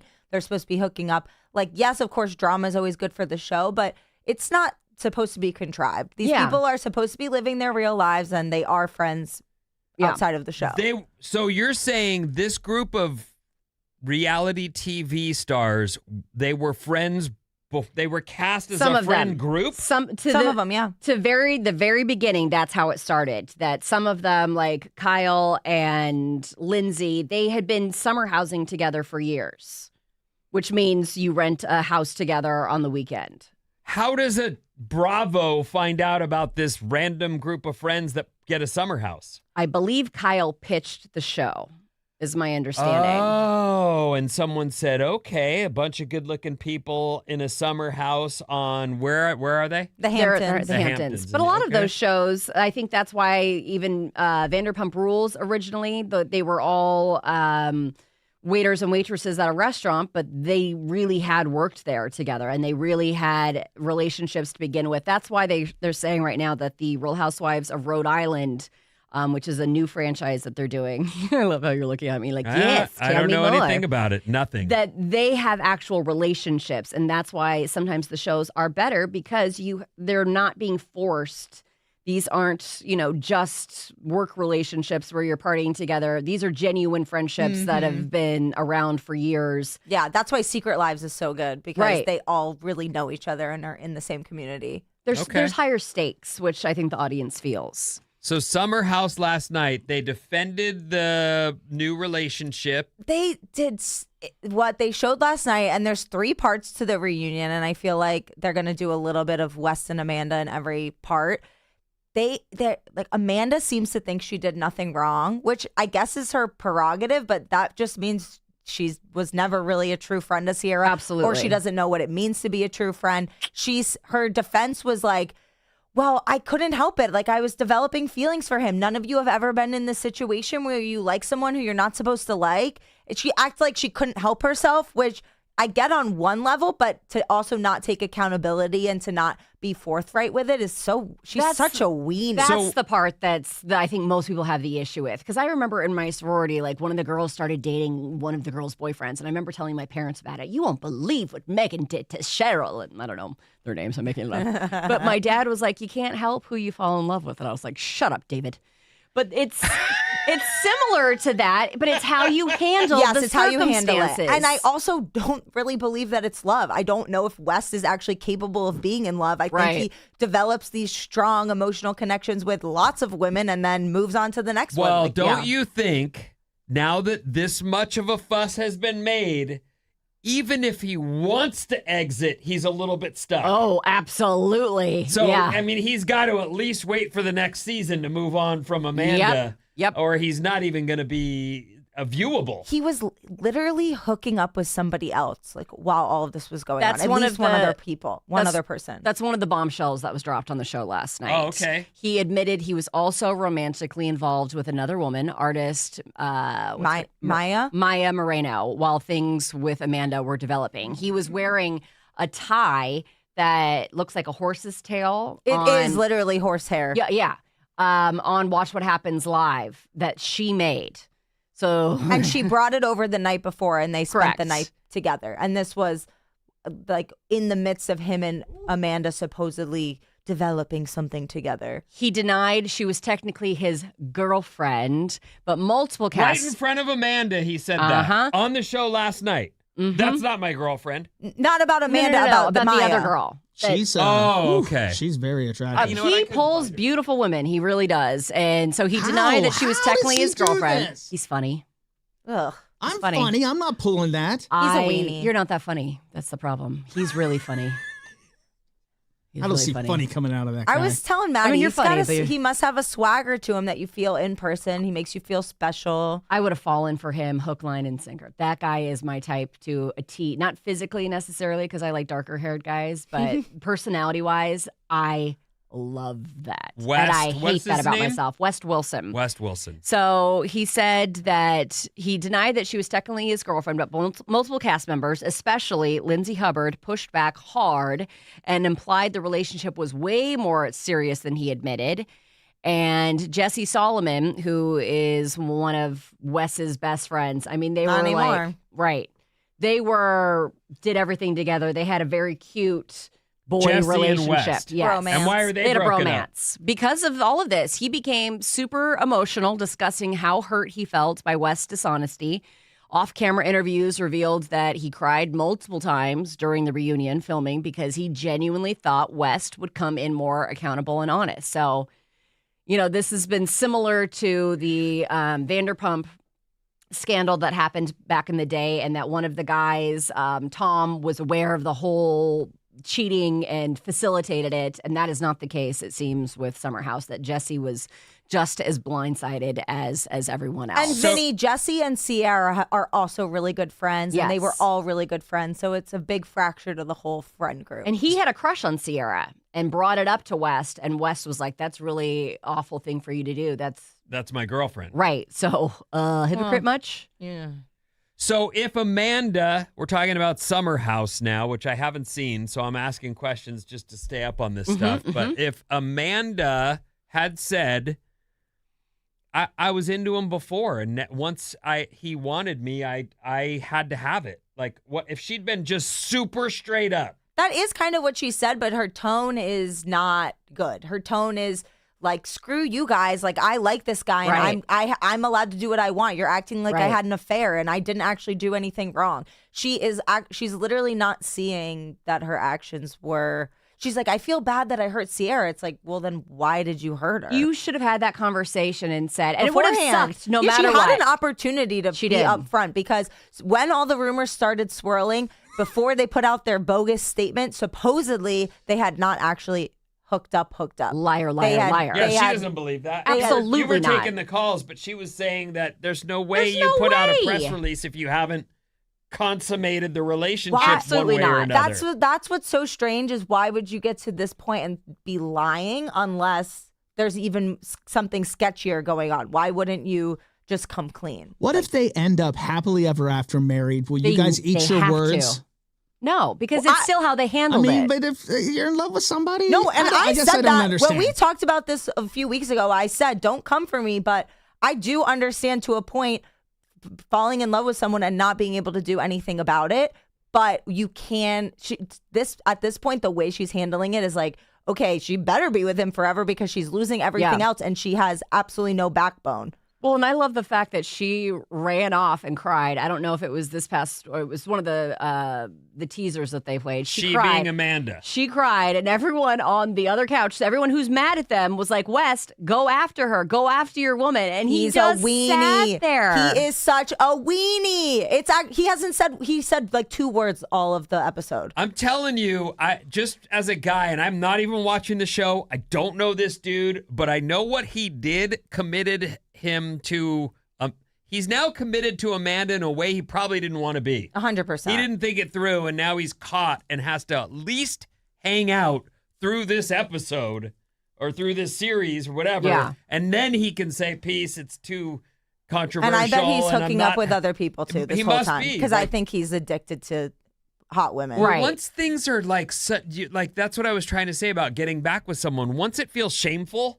and everyone's looking at you like, ew, you two, it doesn't feel right. It doesn't feel fun anymore. And I imagine it's like, And that's all he's in it for. I don't want to be a villain. I want to go, have fun. I don't know. I think maybe he does like being a villain.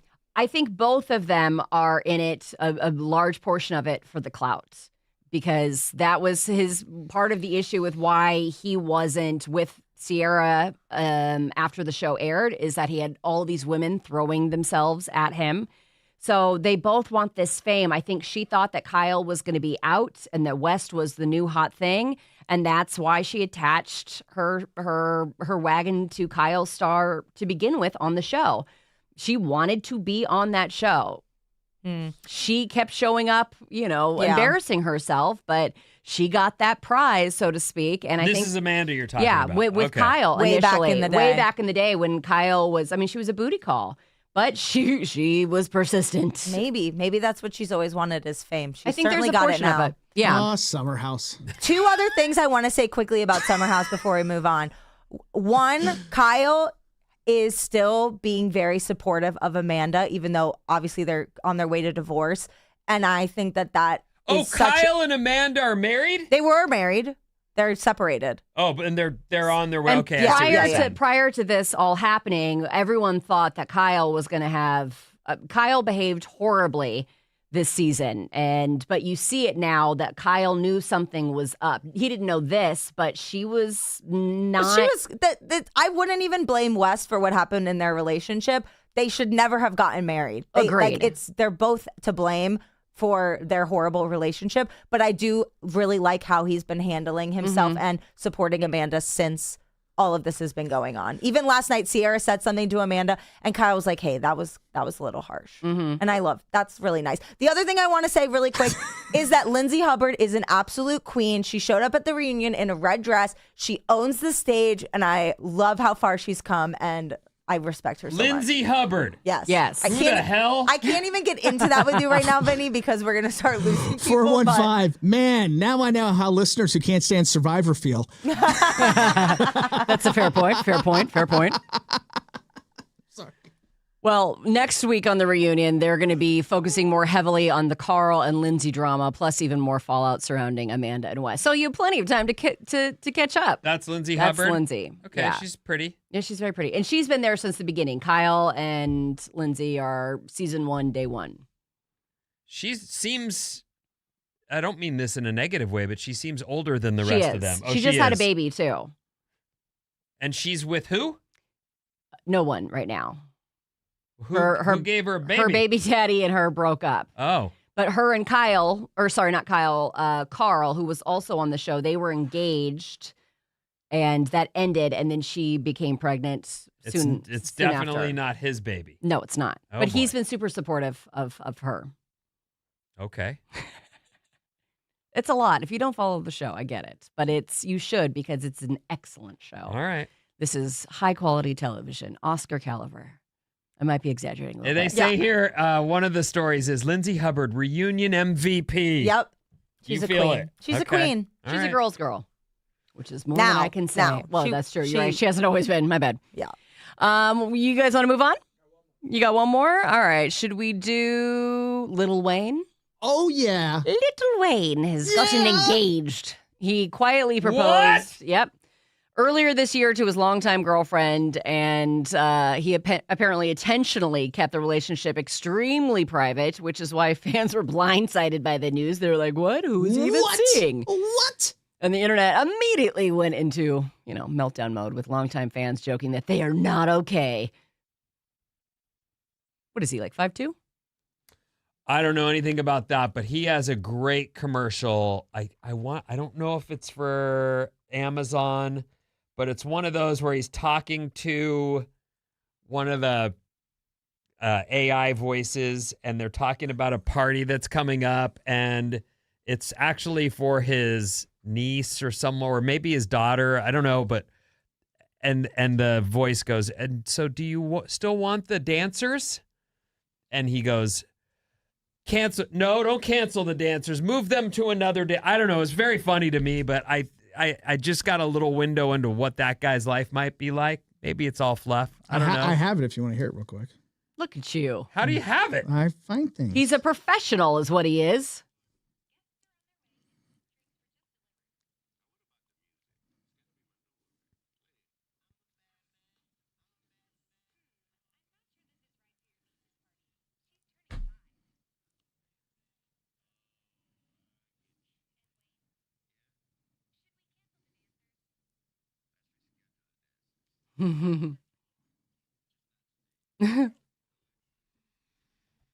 Cute. Very cute. I thought. No dancers at the 5-year-old's I party. love him. That's cute. All right, so he's getting married. Yeah. All right. Everyone's getting married. And she's real young, too. Is she? I believe so. I believe she's maybe in her 20s. How old is he? 43. Yeah. Oh, that's it? Oh, he seems older. He's been around He's a while. been around since and he was a little kid. Like, yeah, basically. he was just a young person phenom, like child star. I did an interview with him once, and he started writing raps when he was like 8 or 9 or 10, and his parents made a decision. They told him, listen, we're going to support you in this, but you still have to do this, this, and this. You have to finish school. You have to do this, but we will let you start rapping it. And he started at 12, I believe, is when he got his first signed deal or anything. But his parents really had a thing for it, and he followed through on all Good the for stuff. them. I don't know how true it is, and I realize people like to, mythologize themselves, and others will help where that's needed. But one of the stories about Lil Wayne is that he doesn't write down his own lyrics when he goes in to record. And the idea that you could go into a studio with the money, it costs to get into a studio. I'm sure maybe they do it It's on impressive. a computer. But to just spit that live and get that down, that is really impressive beyond. I can't rhyme to save my life. And I have to right. go bed, kid. Full albums of it. Yeesh. What's coming up in the news? This is right here in the Bay Area, a very unique land purchase after these.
Alice 97.3, Sarah and Vinnie, Alice's morning show. Appreciate you being here with us. We're live. Sarah's out. Mason's in.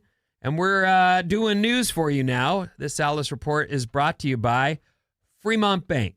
For 60 years, SOS Meals on Wheels has delivered more than just a warm meal. They deliver hope.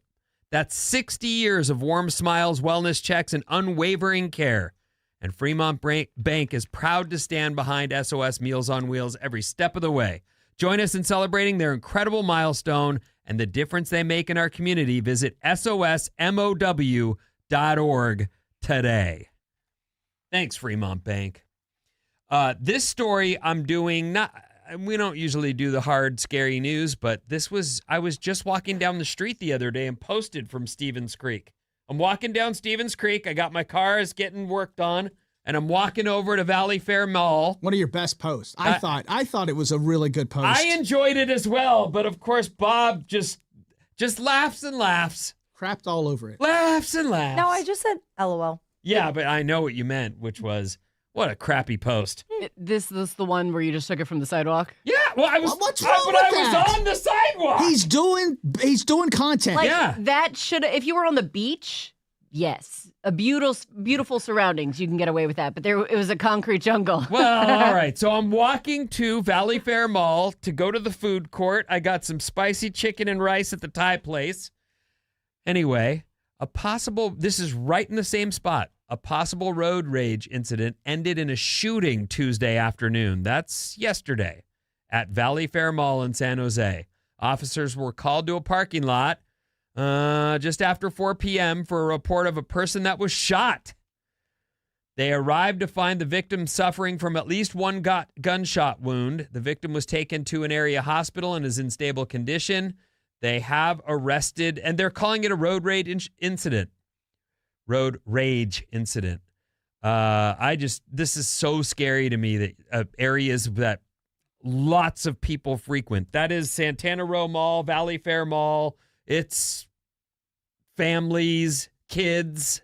I mean, once you have, like, I had this happen a few months ago. Somebody threw some trash out their window. I beeped at them, and then they were starting to try to swerve and hit me and hit me off the side of the road. I will never, ever beep at anybody again for anything, because once you have that scare, I mean, because you just don't realize that there are people out there who just they just are waiting. They're not waiting. having it, right? They're waiting to go nuts on somebody, and you're going to be that person.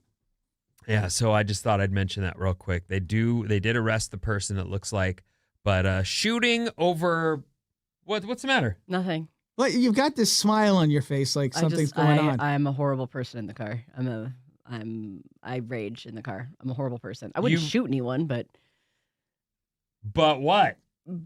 But I go 0 to 60 in the car. If I die, 9 times out of 10, I'm guessing I'll probably go from a road rage incident that I yelled at the wrong person. I beeped at the wrong person. I flipped off the wrong person. Have you ever swerved at somebody or rode their? No, but I've definitely, like, I've had someone, like, hit the back of my car with their hand, and I've rolled down my window. Don't you ever touch my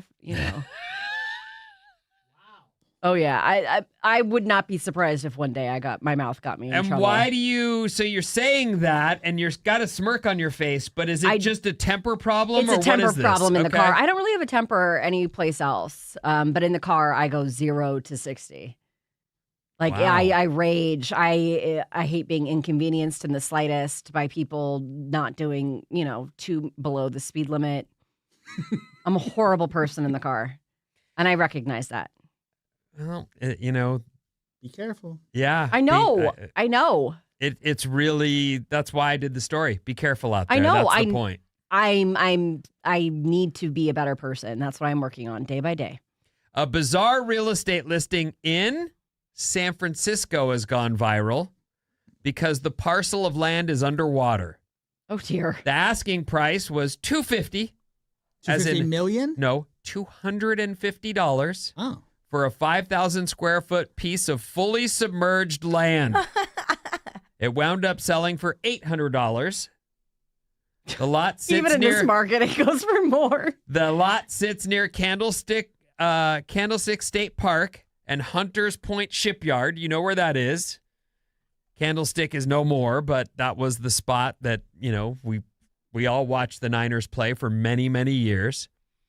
The listing described the underwater plot as a unique opportunity for creative ownership with possibilities like recreation and strategic land banking. I don't know what that means.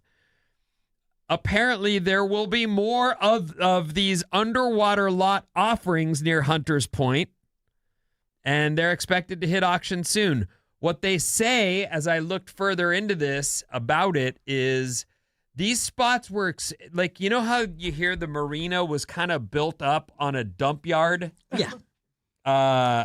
Old ships, all kinds of stuff. I mean, the whole Embarcadero, that whole area was underwater at some point. Really? Yeah. Huh. And they're saying that this was expected to be filled in and never got that, but that's why it was parceled.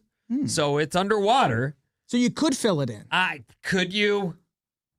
I mean, it seems like a pretty big job to fill in. Not with that attitude. Well, okay. I mean, I don't know. Through Christ, all things are possible. Amen. I mean, if you bought a bunch of trash and piled it in there, and then you built like a wall to keep more water from coming in. It's a lot. Decades ago, the city had planned to fill in parts of the bay and sell the land. The filling eventually stopped, but the property line stayed, and so that's why these things are parceled. But $800. $800 for a big liability. I mean, you probably have to That's a good point. do all sorts of stuff to make sure nobody goes in there. It's one of those dark thoughts that someone might have where they say, well, I mean, with climate change, will we have more water or less? Who knows? But it's a gamble. I hear they're talking about how the city, and especially the Embarcadero that you just mentioned, will be underwater at some point. So I don't see it getting better, but maybe that's what they were thinking, is this could be, I don't know, $800. I could do so. I could buy a new surfboard with that. How much are surfboards? $800. Really? Mm-hmm. Is that for a good one or just? Yeah. Okay. New one. Good to know. Let's see here. I wanted to do this story for you guys. Volunteers in Oakland, California Oaktown! have spent 30 years restoring Saucel Creek, transforming it into a thriving ecosystem with native plants and wildlife. The all-volunteer group has replanted tens of thousands of native species, removed invasive plants, and monitored water and fish health. Their efforts have helped support rare species, including rainbow trout and endangered plants. I looked it up. What is it under? The Friends of... that's not the one. The Friends of Saucel Creek. It's a website. If you're interested in helping out or just want to know, maybe you've got an area that you could work on in your hometown. It's really neat. Saucel Creek. Oh my gosh, it's beautiful. Yeah, it's really neat. And it's right there in It's Oakland. got redwoods around it and everything. So we have some areas where I live in Santa Cruz, and a lot of these things are monitored or maintained by the Land Trust of Santa Cruz. And it's another situation where they build mountain biking trails in order to sort of keep people from doing it themselves.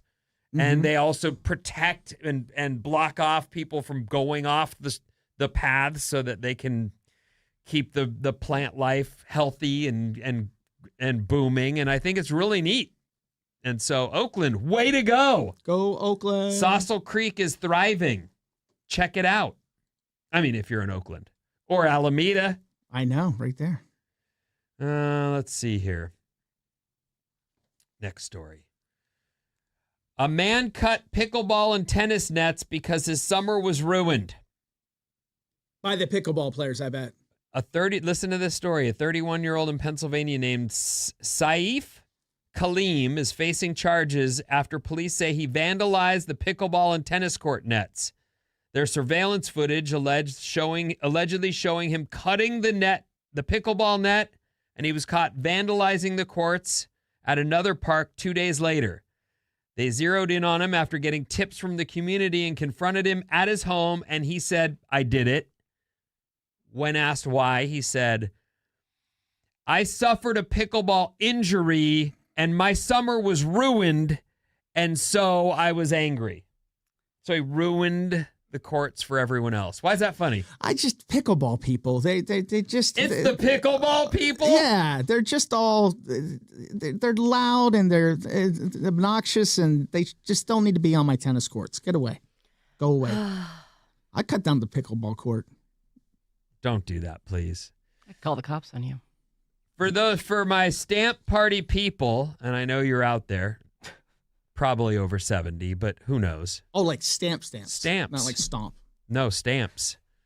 It's a beautiful day in the neighborhood as on Sunday, the United States Postal Service announced that Mr. Rogers stamp from 2018 has won an encore stamp contest and will be reissued. So if you voted and you wanted Mr. Rogers back, he's back, everyone. Who wouldn't? What the heck? Where did you even find that? Just looking around. Do you know who Mr. Rogers is? Yes.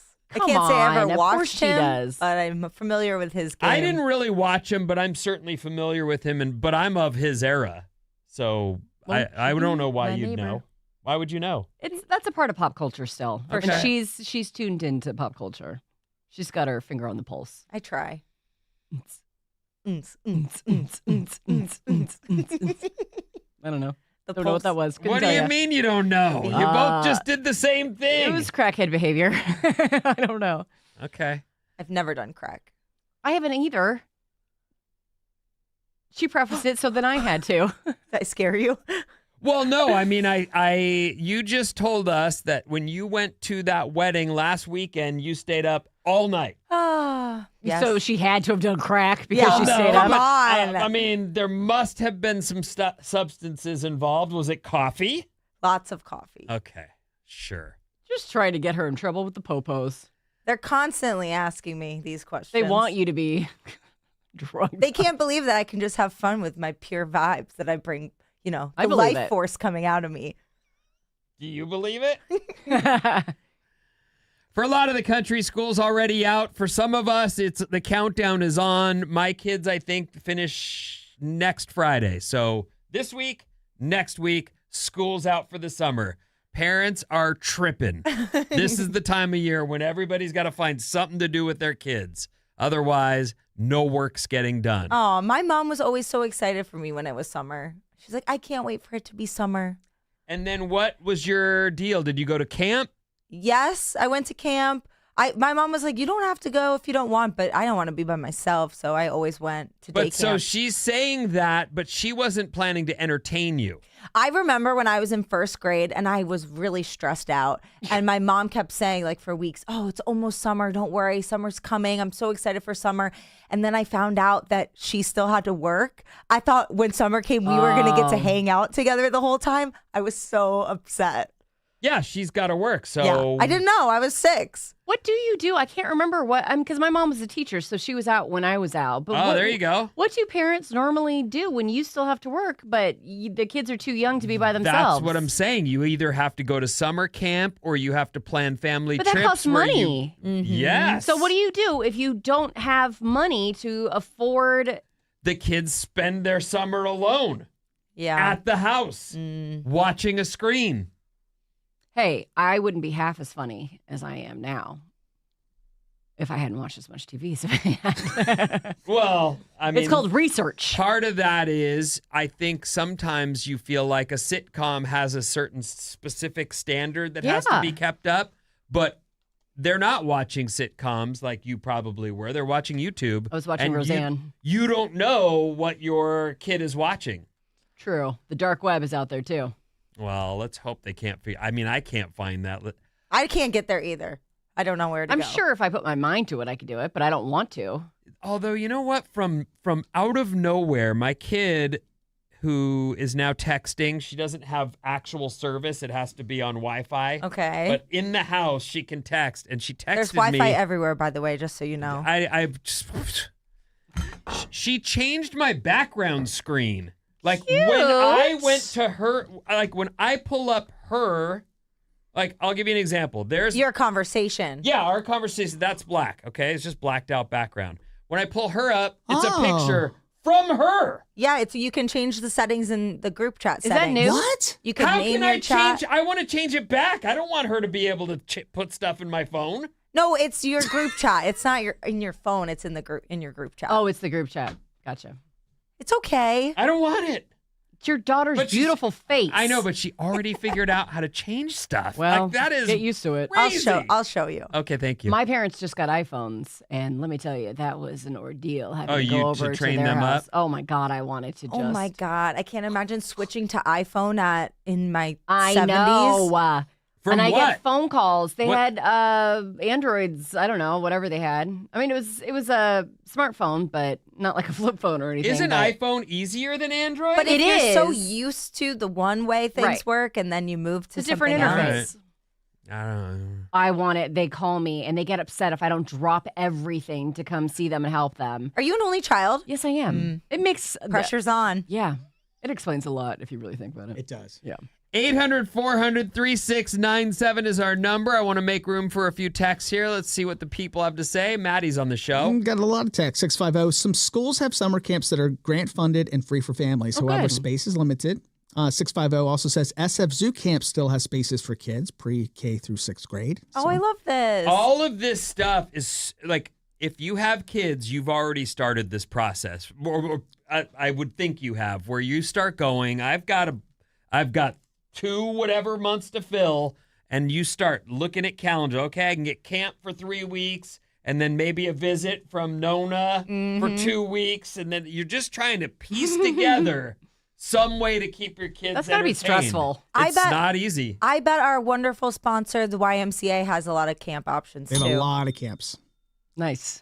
Thank you very much for encouraging people to volunteer out in nature, Vin. That's what I'm doing in Coopville, Washington, and Huntington Beach, California, while listening to y'all on Odyssey. I know Coopville, Washington. You do? I love Coopville. That's where I think the Oyster Fest is. It just was. It's Woodby Island, I think, right? Could be saying wrong. Oh, it's a text, so they're not going to respond back to they me. can't say. Anyway, just nod. No, that's great. Yes, it's yeah. 510. The pickleball people are probably also the road rage people. I would agree. They're just awful people. 510. Maddie, don't hate pickleball. Maybe you should try it sometimes. Get Yeah, some exercise Maddie. and some vitamin D. You How might about enjoy that? yourself. How about that? I play tennis. Maddie But and I what were if- supposed to go to a Giants game on Monday, and he canceled on me I last minute. bailed out. I had work. I had finals to grade. I'd put them off and school Oh, stuff. that's not what you Okay. told me. You said you Professor. had brunch plans, so I now didn't it's say changing. I had brunch yes, plans. You did. I Brunch did not. plans. I can pull up the never have- text. Let me see. I never said I had brunch plans. I don't go to brunch. I mean, I would. I have been reading things wrong, so I I, think- would be I a think little you're frightened. confused. No.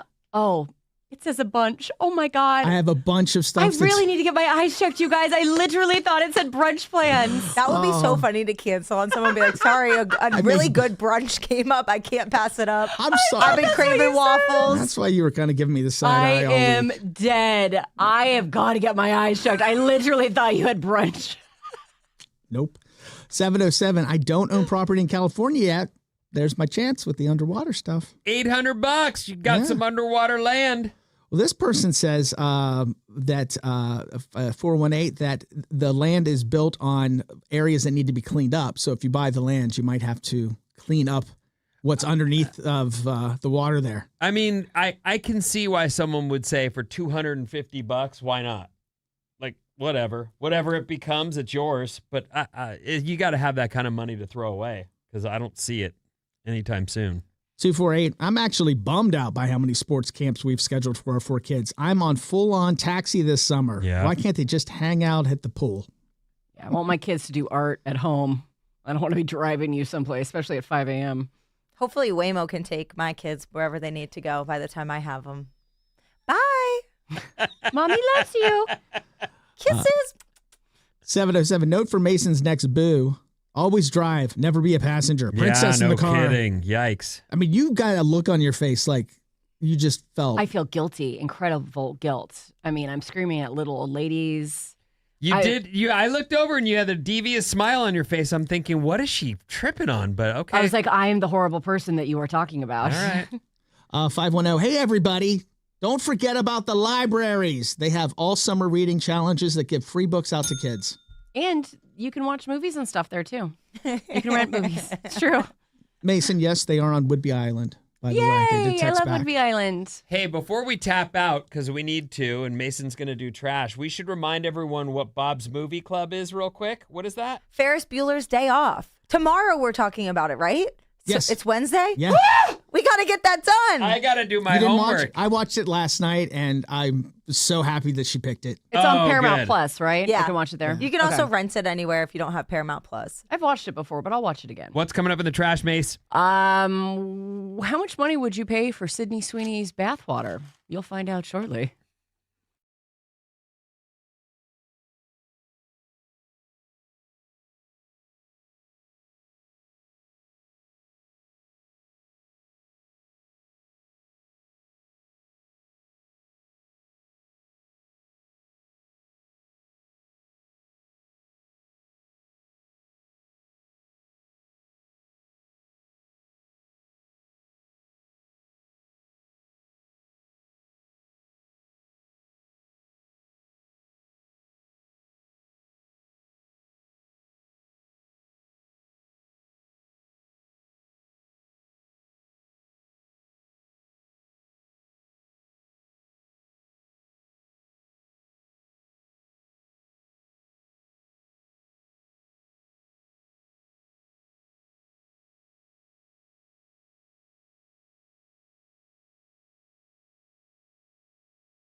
Alice at 97.3, Sarah and Vinnie, Alice's morning show. Sarah's out. Mason's in. That guy, was he out at Bottle Rock? I think he was, wasn't he? Yeah, he was. And I saw him on Friday. He was excellent. who came out? Somebody came out on stage with him, though. I'm not sure Yeah. who it was, but they were amazing also. I forget who. Well, anyway, yeah, that guy was out there. And if you were out. Teddy Swims. Teddy Swims, yeah. If you were out at Bottle Rock, I made a post of some of the pictures I took with people. Turns out you can only post 20 pictures to your post when you do that, like whatever they call that. The carousel. Carousel. 20. So I'm sorry if any of the pictures that I took, if you looked and you're like, hey, I'm not in here, it's 20. That's all you get. I got it mistaken. Teddy Swims crashed Papa Roach's show. That's what it was. And I'm so sad I miss Papa Roach. Oh. Speaking of shows, Bruno Mars tickets right now. Woo! Take this code word, please, PLEASE, to radioalice.com to win a pair of tickets for Bruno Mars on October 10th at Levi Stadium. Again, take the word please, PLEASE, to radioalice.com, and you can listen later today at 12:05 and 5:05 for more chances to win. This hour's code word is please, courtesy of Live Nation. That's for Bruno Mars tickets. Go to radioalice.com. And now we go to Mason for trash. Trash us. Sydney Sweeney is selling her bathwater. Didn't she already do this? I thought she did. Did she? Yeah, she sold like soap with her bath. Oh, that's what she's doing. She's teamed up with a men's grooming company for a soap collab Dr. inspired Watch. by jokes about fans wanting her bathwater. The internet, yeah, they lost their minds with people debating whether it's genius marketing or the official end of society. Huh. Is she doing another round? I guess so. She made a comment recently, too, about how she wanted a breast reduction back in the day, and her mother convinced her not to. And she was very glad because she calls them her best friends now, which to that I say, I don't think you'd have a career if you did not have your boobies. Oh. I've never really seen what she does, but I think she's stunning. The movie Christie, where she played, the boxer I didn't from see West that. Virginia. She was great. Really? Like she's a good actress. On Euphoria, I think she's great. Yeah. I've been watching this new season, and I'm not a fan. I take it back. I I like saw her in The Housemaid. yes, She was in that, and she was good in that. So, yeah, I have seen her do things. Anyway, I think I knew someone, everyone, you all know her, but she worked on this show, and she had really big ones, and she discussed, a lot of people I've heard discuss getting that reduction, and it's scarring, but I think that the people who do it end up happy because it's a lot to carry around. Yes, it is. It's a lot of weight. I A lot would of weight. know. It's a lot of weight. she had like another person. She Yeah. also apparently, I was actually surprised by this because I was judging her a little bit. I didn't realize she's as bright as she is. She was evidently valedictorian of her school. She went to UCLA. I was surprised. I did not. Why were you surprised? The way she speaks, she seems a little slow. She seems slow, like in interviews. Just a little bit. I don't know. I don't like her speech pattern. Like she just seemed like, I don't like people who talk really slow though. I would think, because we just talked about it yesterday, as my daughter's in drama and I'm scared for her to be in that business. I think that business is heartbreaking and difficult, and it's really challenging to navigate. And you might get a gig and be like, I'm doing it. I've got a job. But how many people do you see go away after that gig and never come back? Or they're still grinding 15 years later to get back and ultimately don't. And it's like, what a tough business. If you're making it in that business, you got to have something, don't you? Yeah, absolutely. I mean, But the industry as a whole, I've been hearing actors complain left and right, even people who you would normally see on TV shows, they're losing their jobs to Nicole Kidman, big actors who are now going to TV. Mm-hmm. And a lot of those actors that, you see everywhere, you might not know their name, but you're like, oh, it's that guy. Right. They're struggling to find roles.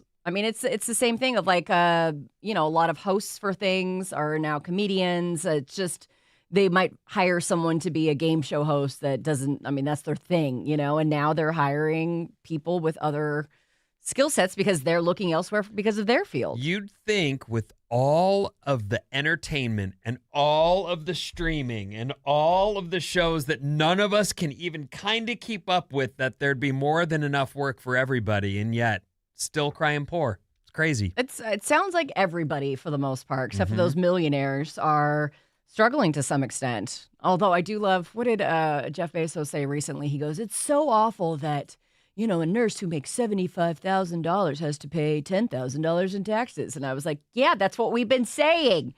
Pay more, Jeffrey. I didn't hear that quote. He should definitely zip it. Sounds like maybe he was planning on, he might run for something. It sounds like he was pandering a bit. Oh, and okay. Maybe he's got some political.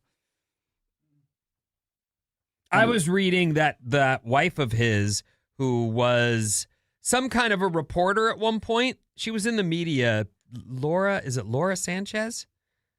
I can't think of her name, but either way. Bezos? Yeah. Yeah, Laura Sanchez. Okay, she was saying that he's got to do a better job with his own PR. Like, he's quietly a hated dude, mega rich, and she was like behind him saying, you should get out in front of this, and I'm sure it's for her benefit as well. You marry someone who's hated, that kind of sucks, right? I mean, they had thousands of people protest their wedding. Yeah. Well, and the Met Gala people were upset. Mm-hmm. So anyway, I just read that story this morning that she's behind him saying, can you do some interviews and actually do some PR for yourself? I don't know if we'll see that, but what you just said isn't good PR. No, it's not. Being that rich and.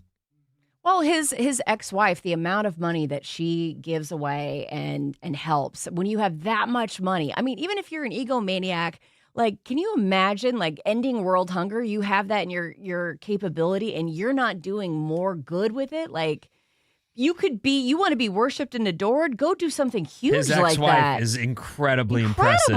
Really impressive, yeah. What is her name? Mackenzie? Yes, Mackenzie. Kenzie Scott something? I don't know. Anyway, yeah, she's doing really good work. Okay. Dakota Johnson and Chris Martin are once again fueling breakup rumors after fans noticed that they haven't been photographed together recently. Wait, who? Dakota Johnson. And who? And Chris Martin. They broke up a long time ago. That's what they're saying. Yeah, they've been broken up for months. They're saying that they have been back together and that they hadn't been, and that this is the 900th breakup rumor surrounding that. I didn't hear that they got back together. I guess that was never real to begin with. That's what. The breakup was never real. I'm always interested to hear. I feel like you can't just say a source says. Who are these sources? Is it a cleaning lady? Is it a driver? I want to know, because otherwise I feel like it just comes out and you can just make up whatever you want. Make up whatever you want. But also, it is true that people's PR teams will say to a particular news outlet, like, here, this is from an anonymous source, but this is what's happening. Like, to get the information out there. I do think it's weird, and yet it's expected and should be known that people are invested in celebrities' careers and follow them. And if you're in a relationship, they see you together.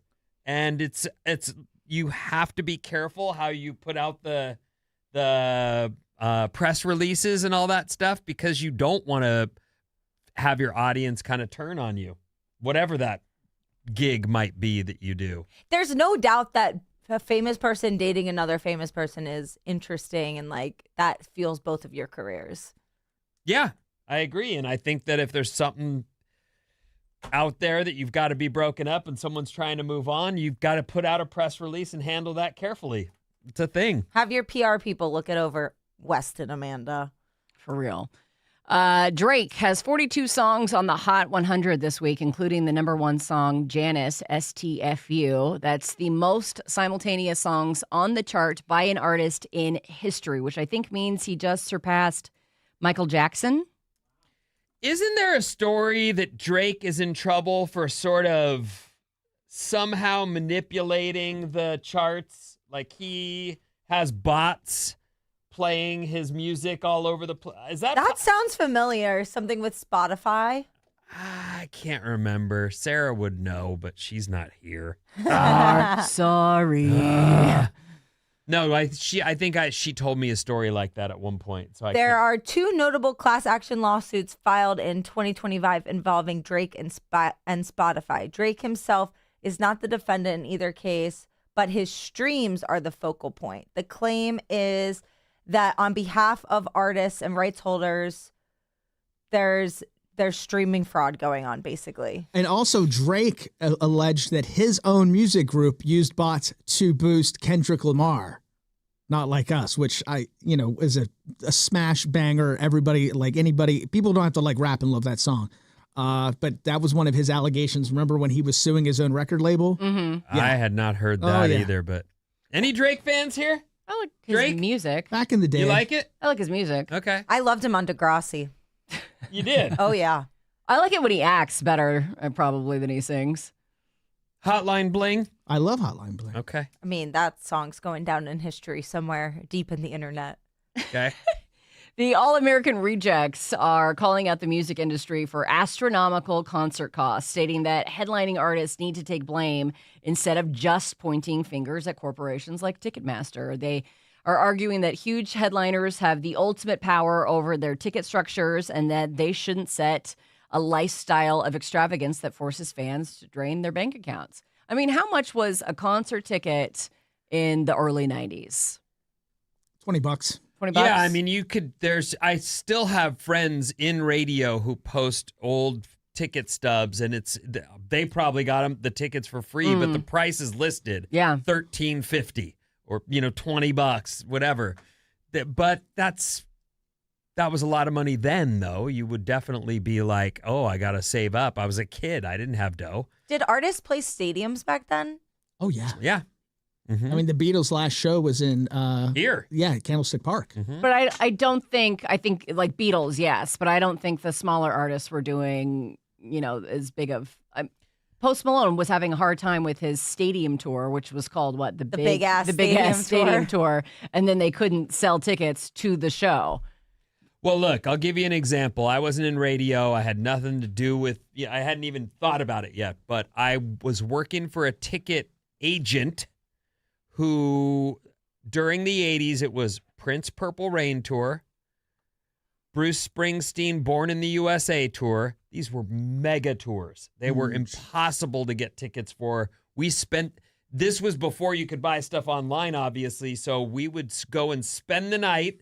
I'd bring friends. She'd give me a bunch of money, and we'd each buy the max, 6 tickets each, and then we'd give them to her, and she would sell them at, some inflated price. But that was the only way to game the system back then, was that way.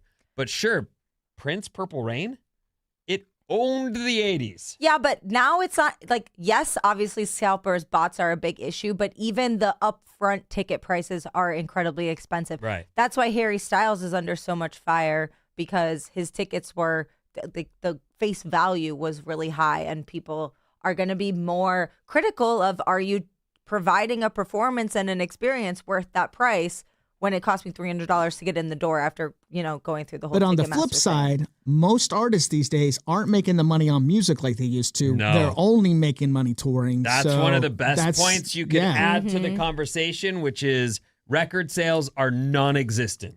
Yeah. None. Zero.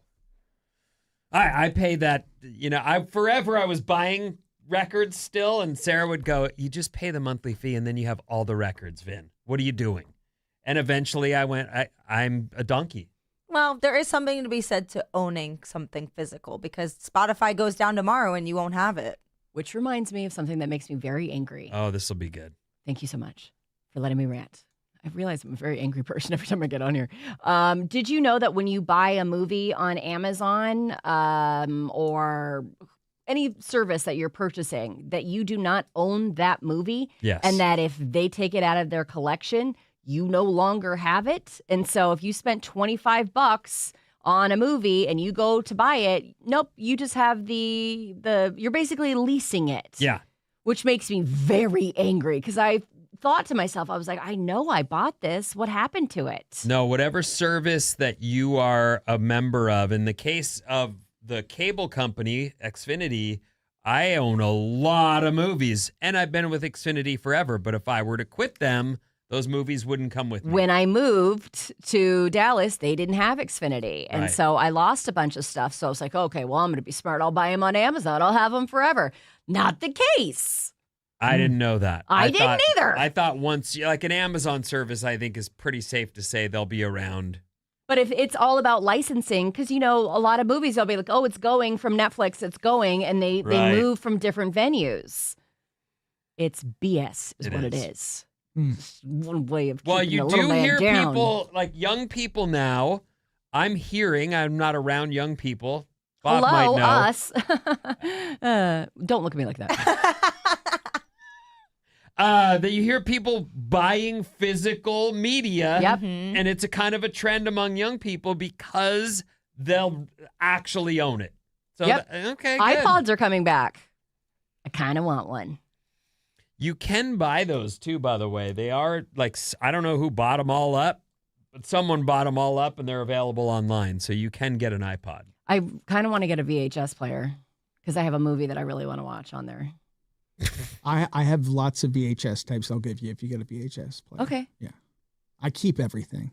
That's the problem. And as soon as you get rid of it, like I like clothing and stuff. Oh, it's back again? Cool. I just got rid of everything. My wife got so angry every time we moved because I have about 2,000 CDs and crates that I keep moving and keep putting in storage, and I won't get rid of them because I don't know. 2,000? Yeah. Wow. I kept Are you one. serious? Yeah. That seems excessive. How much are you paying for storage alone? I pay for storage. Okay, so you make poor financial choices as well. Good to know. Good to know. Yeah, you're renting the things you own. Okay. Emily in Paris star Pierre Denny apparently just passed away at the age of 69 after sudden and severe ALS battle. That just came out this morning at about... A sudden and severe ALS battle. Yeah.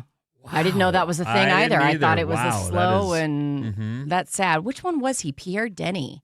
I haven't watched the show in a while, but I know it's quite popular. Oh, it's this good-looking older gentleman. I've never seen Emily in Paris, but Sarah has said that she loves it. My And parents watch it. This is the last season. It is the evidently. last season. Oh, which reminds me, I meant to talk about it yesterday, or did we talk about it with Tom Hardy? Yeah. And We talked about it on the Mobland? break, I think. we talked about it at break, and we didn't talk about it on air. That season 3 Mobland on Paramount Plus with Tom Brady. Tom Wait, Hardy. Tom Hardy, same thing. They're in the same thing, football. And I guess he was not getting along with executive producers, and they have ousted him. And he's I would have thought I had job security. I'm Tom Hardy. I'm a big part of this show. He was the main character, basically. So I don't know how they're going to do that going forward. I love him. I do, too. I like him a lot. Inception, big fan. Big fan. Peaky Blinders. I need to watch that. What were we? Where were we? I just lost my spot. Oh, Russell Crowe would like to know why anyone would have a problem with the way he handled the autograph seekers in the viral video from the other day.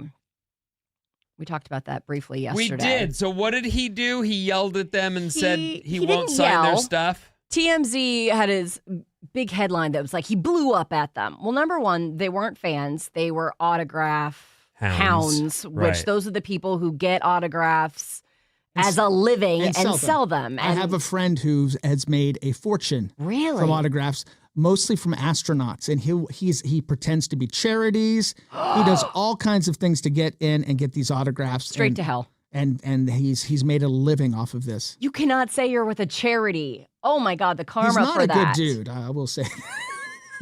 Horrible. Yeah, I understand that these celebrities and athletes go through this too, where they find themselves walking out of an appearance or doing something, and there's someone lined up with 50 things, and they'll just try to get as many of them signed as possible.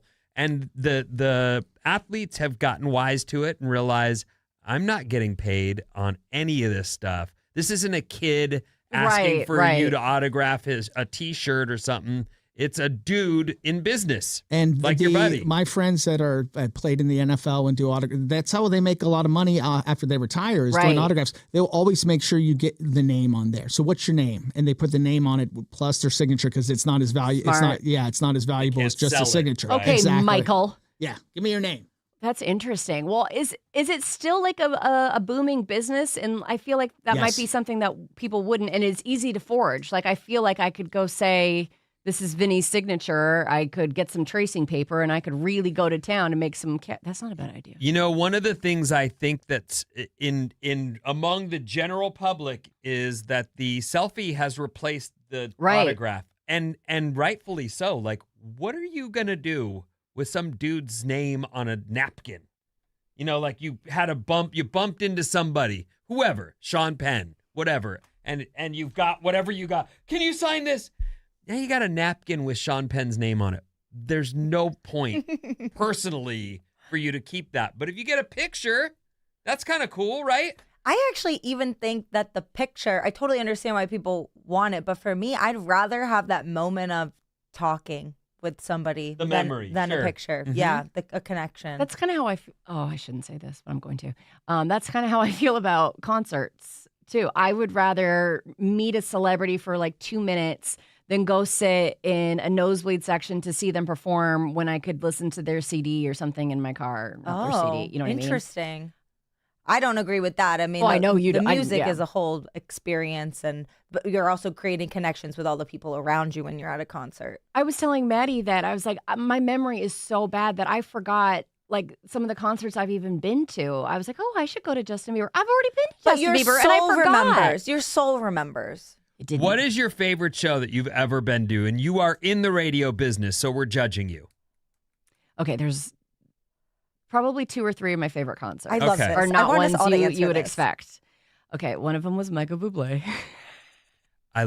Did he do all the Christmas songs? I don't remember. He just was incredibly charming. Like, he just was funny. You don't remember? I don't remember if he did specific songs. I don't think he did Christmas, but he was incredibly charming and just funny and just...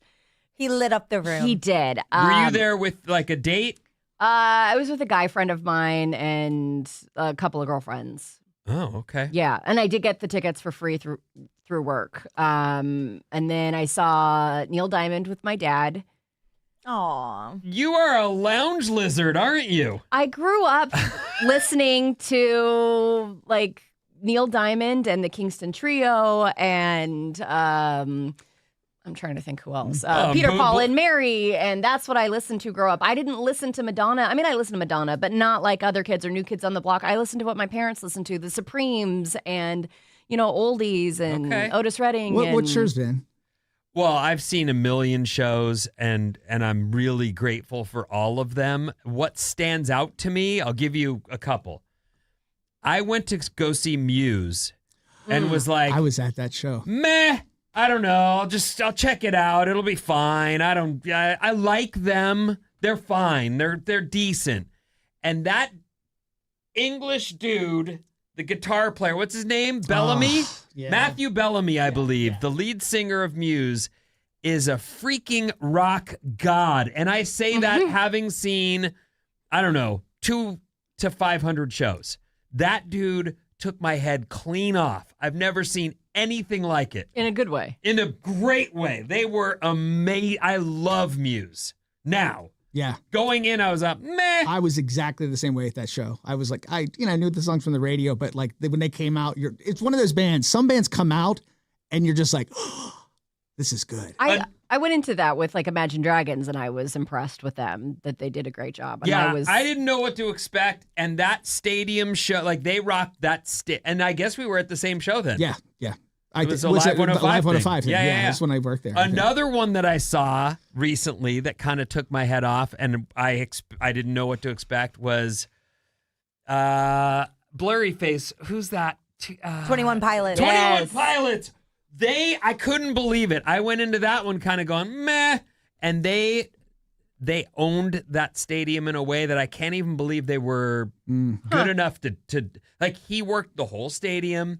Everybody there got to see them. And I just felt like that was, I mean, of course I could say old Metallica shows. What was the most disappointing shows that you've been to? Because I have a bunch of those, which I think is what put a bad taste in my mouth. I was like, eh. Well, favorite shows. Let's finish that out. Bob. Sorry. Well, the year Kanye West was supposed to play at Coachella, he dropped out and instead I saw Swedish House Mafia transition into The Weeknd, and I'm not even a big Weeknd fan, but they took just such special care with the transition, and it was amazing. That's my favorite show was 9 Inch Nails and David Bowie, and they did the same thing. 9 Inch Nails, the band one at a time left, and Bowie came on and started singing with Trent, and then eventually it became a Bowie show.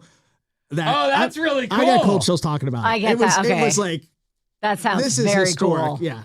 Oh, that sounds super cool. And I remember that too. They toured together, and it was like Had to be like 93, 94. yeah, it was way before his last, like Dark Star, I think was his last album, and that was way before that. But he did, I think, Closer with Trent and sick. It Hurts and yeah, it was great. Okay, we got to take a break. Yeah, we do. We'll be back with news after these.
Alice 97.3, Sarah and Vinnie, Alice's morning show. Sarah's out the rest of the week, but Mason's been in with us. You know her from middays here on Alice, and you're on in a few minutes again, aren't you? That's right, I am. All right. All right. All Mason, all the time.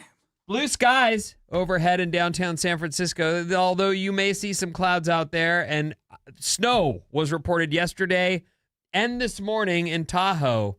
But today's high temp in the Bay Area should be about 70. Let's see here. Midday game for the Giants. They lost yesterday to the Diamondbacks, so they're down 2 of the 3. They go again today at lunchtime. Go Giants. Oh, really? What time? 12:45, I believe. Oh. Ooh, maybe I'll try to do that. You should try to do that. It's nice. We have one of the best parks. That's what in I'm the dying country. to see. It's beautiful. So there's that. Let's see. I wanted to update you real quick on a couple stories I started with earlier today. There was the Nippon Dino Wave Packaging Company had a tank containing hazardous liquids.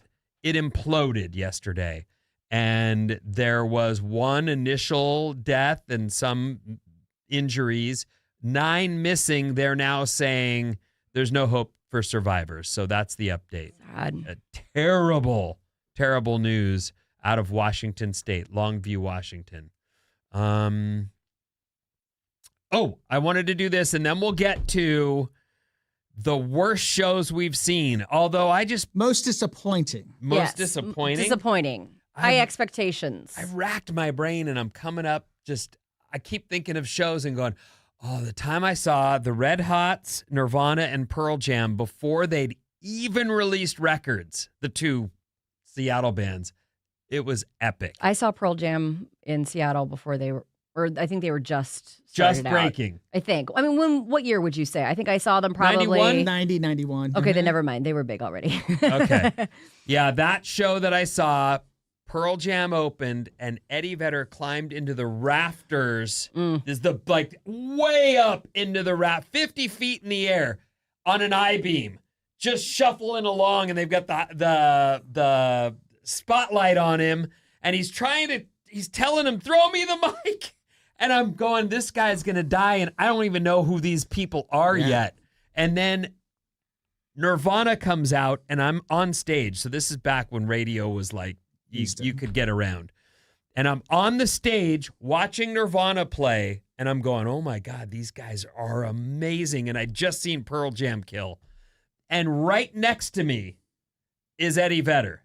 This is like shoulder to shoulder. The dude that was just in the rafters, the dirty guy, is standing next to me. And I'm just going, oh, this is crazy. And then they went on to become obviously what they've become. Anyway, as I'm thinking about shows, those are the things that I think of. Yeah, I was thinking about the opening act for 9 Inch Nails one time. It was nobody had heard of this band, and they were awesome. The guy takes off all his clothes and stage dives, and we were like, this is great. And it was Marilyn Manson. It was that very first tour that they were opening up. But nobody knew who Marilyn Manson was. But after the show, you're like, all you did is talk about Marilyn Manson. Right. I mean, that's a performance, too. That's the difference, too. It's like you've got vocals, you've got performers, and you've got people who've got, a big performance like a Lady Gaga or... U2 puts on a huge show. That's a band I was thinking of. I saw Smashing Pumpkins, but they absolutely crushed. But the opening band was a band called Shudder to Think. And I don't know if they still play, but the guy came out, speaking of naked, he came out naked. Completely naked, started singing, and the shoes that rained down on him, the people were waiting for the Pumpkins, obviously, but I guess they couldn't take the nudity, and he just got pummeled with shoes. That might be the show.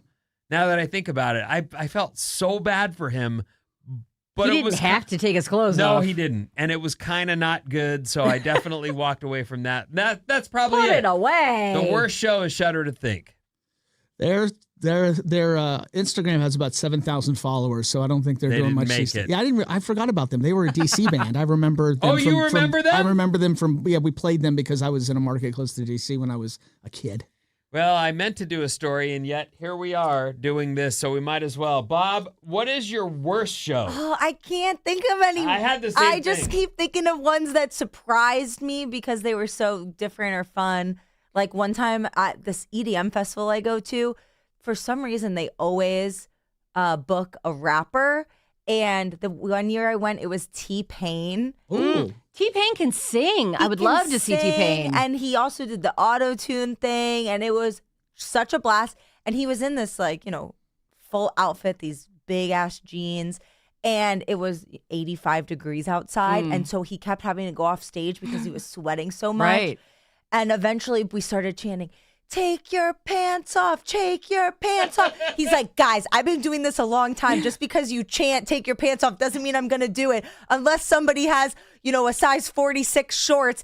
Lo and behold, a size 46 shorts gets passed up to the stage, and he literally drops his pants and changes them right there on That's stage. good. That is a good. big waist. It was a blast. That's cool. That's a good story. 46? Yeah, it was something big like He's a big that. boy. That's huge. Yeah. He actually, that's one of the few people that I actually would want to go see. Like, there's not a whole lot of people that I would, and he's on that list. You know what? Something I saw, and I thought of it when you said this. It was actually at that same show with the Red Hots.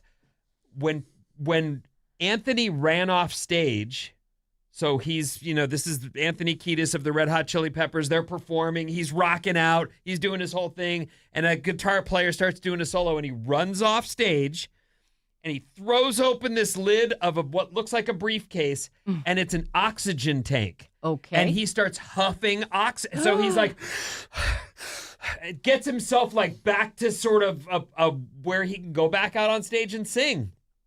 I thought, that must be what they do when they run off stage. Maybe not, but it's what I saw him do. Dang. I can see it. Yeah. I always see comments about Sabrina Carpenter's shows. She does these long video intro or video montages in the middle.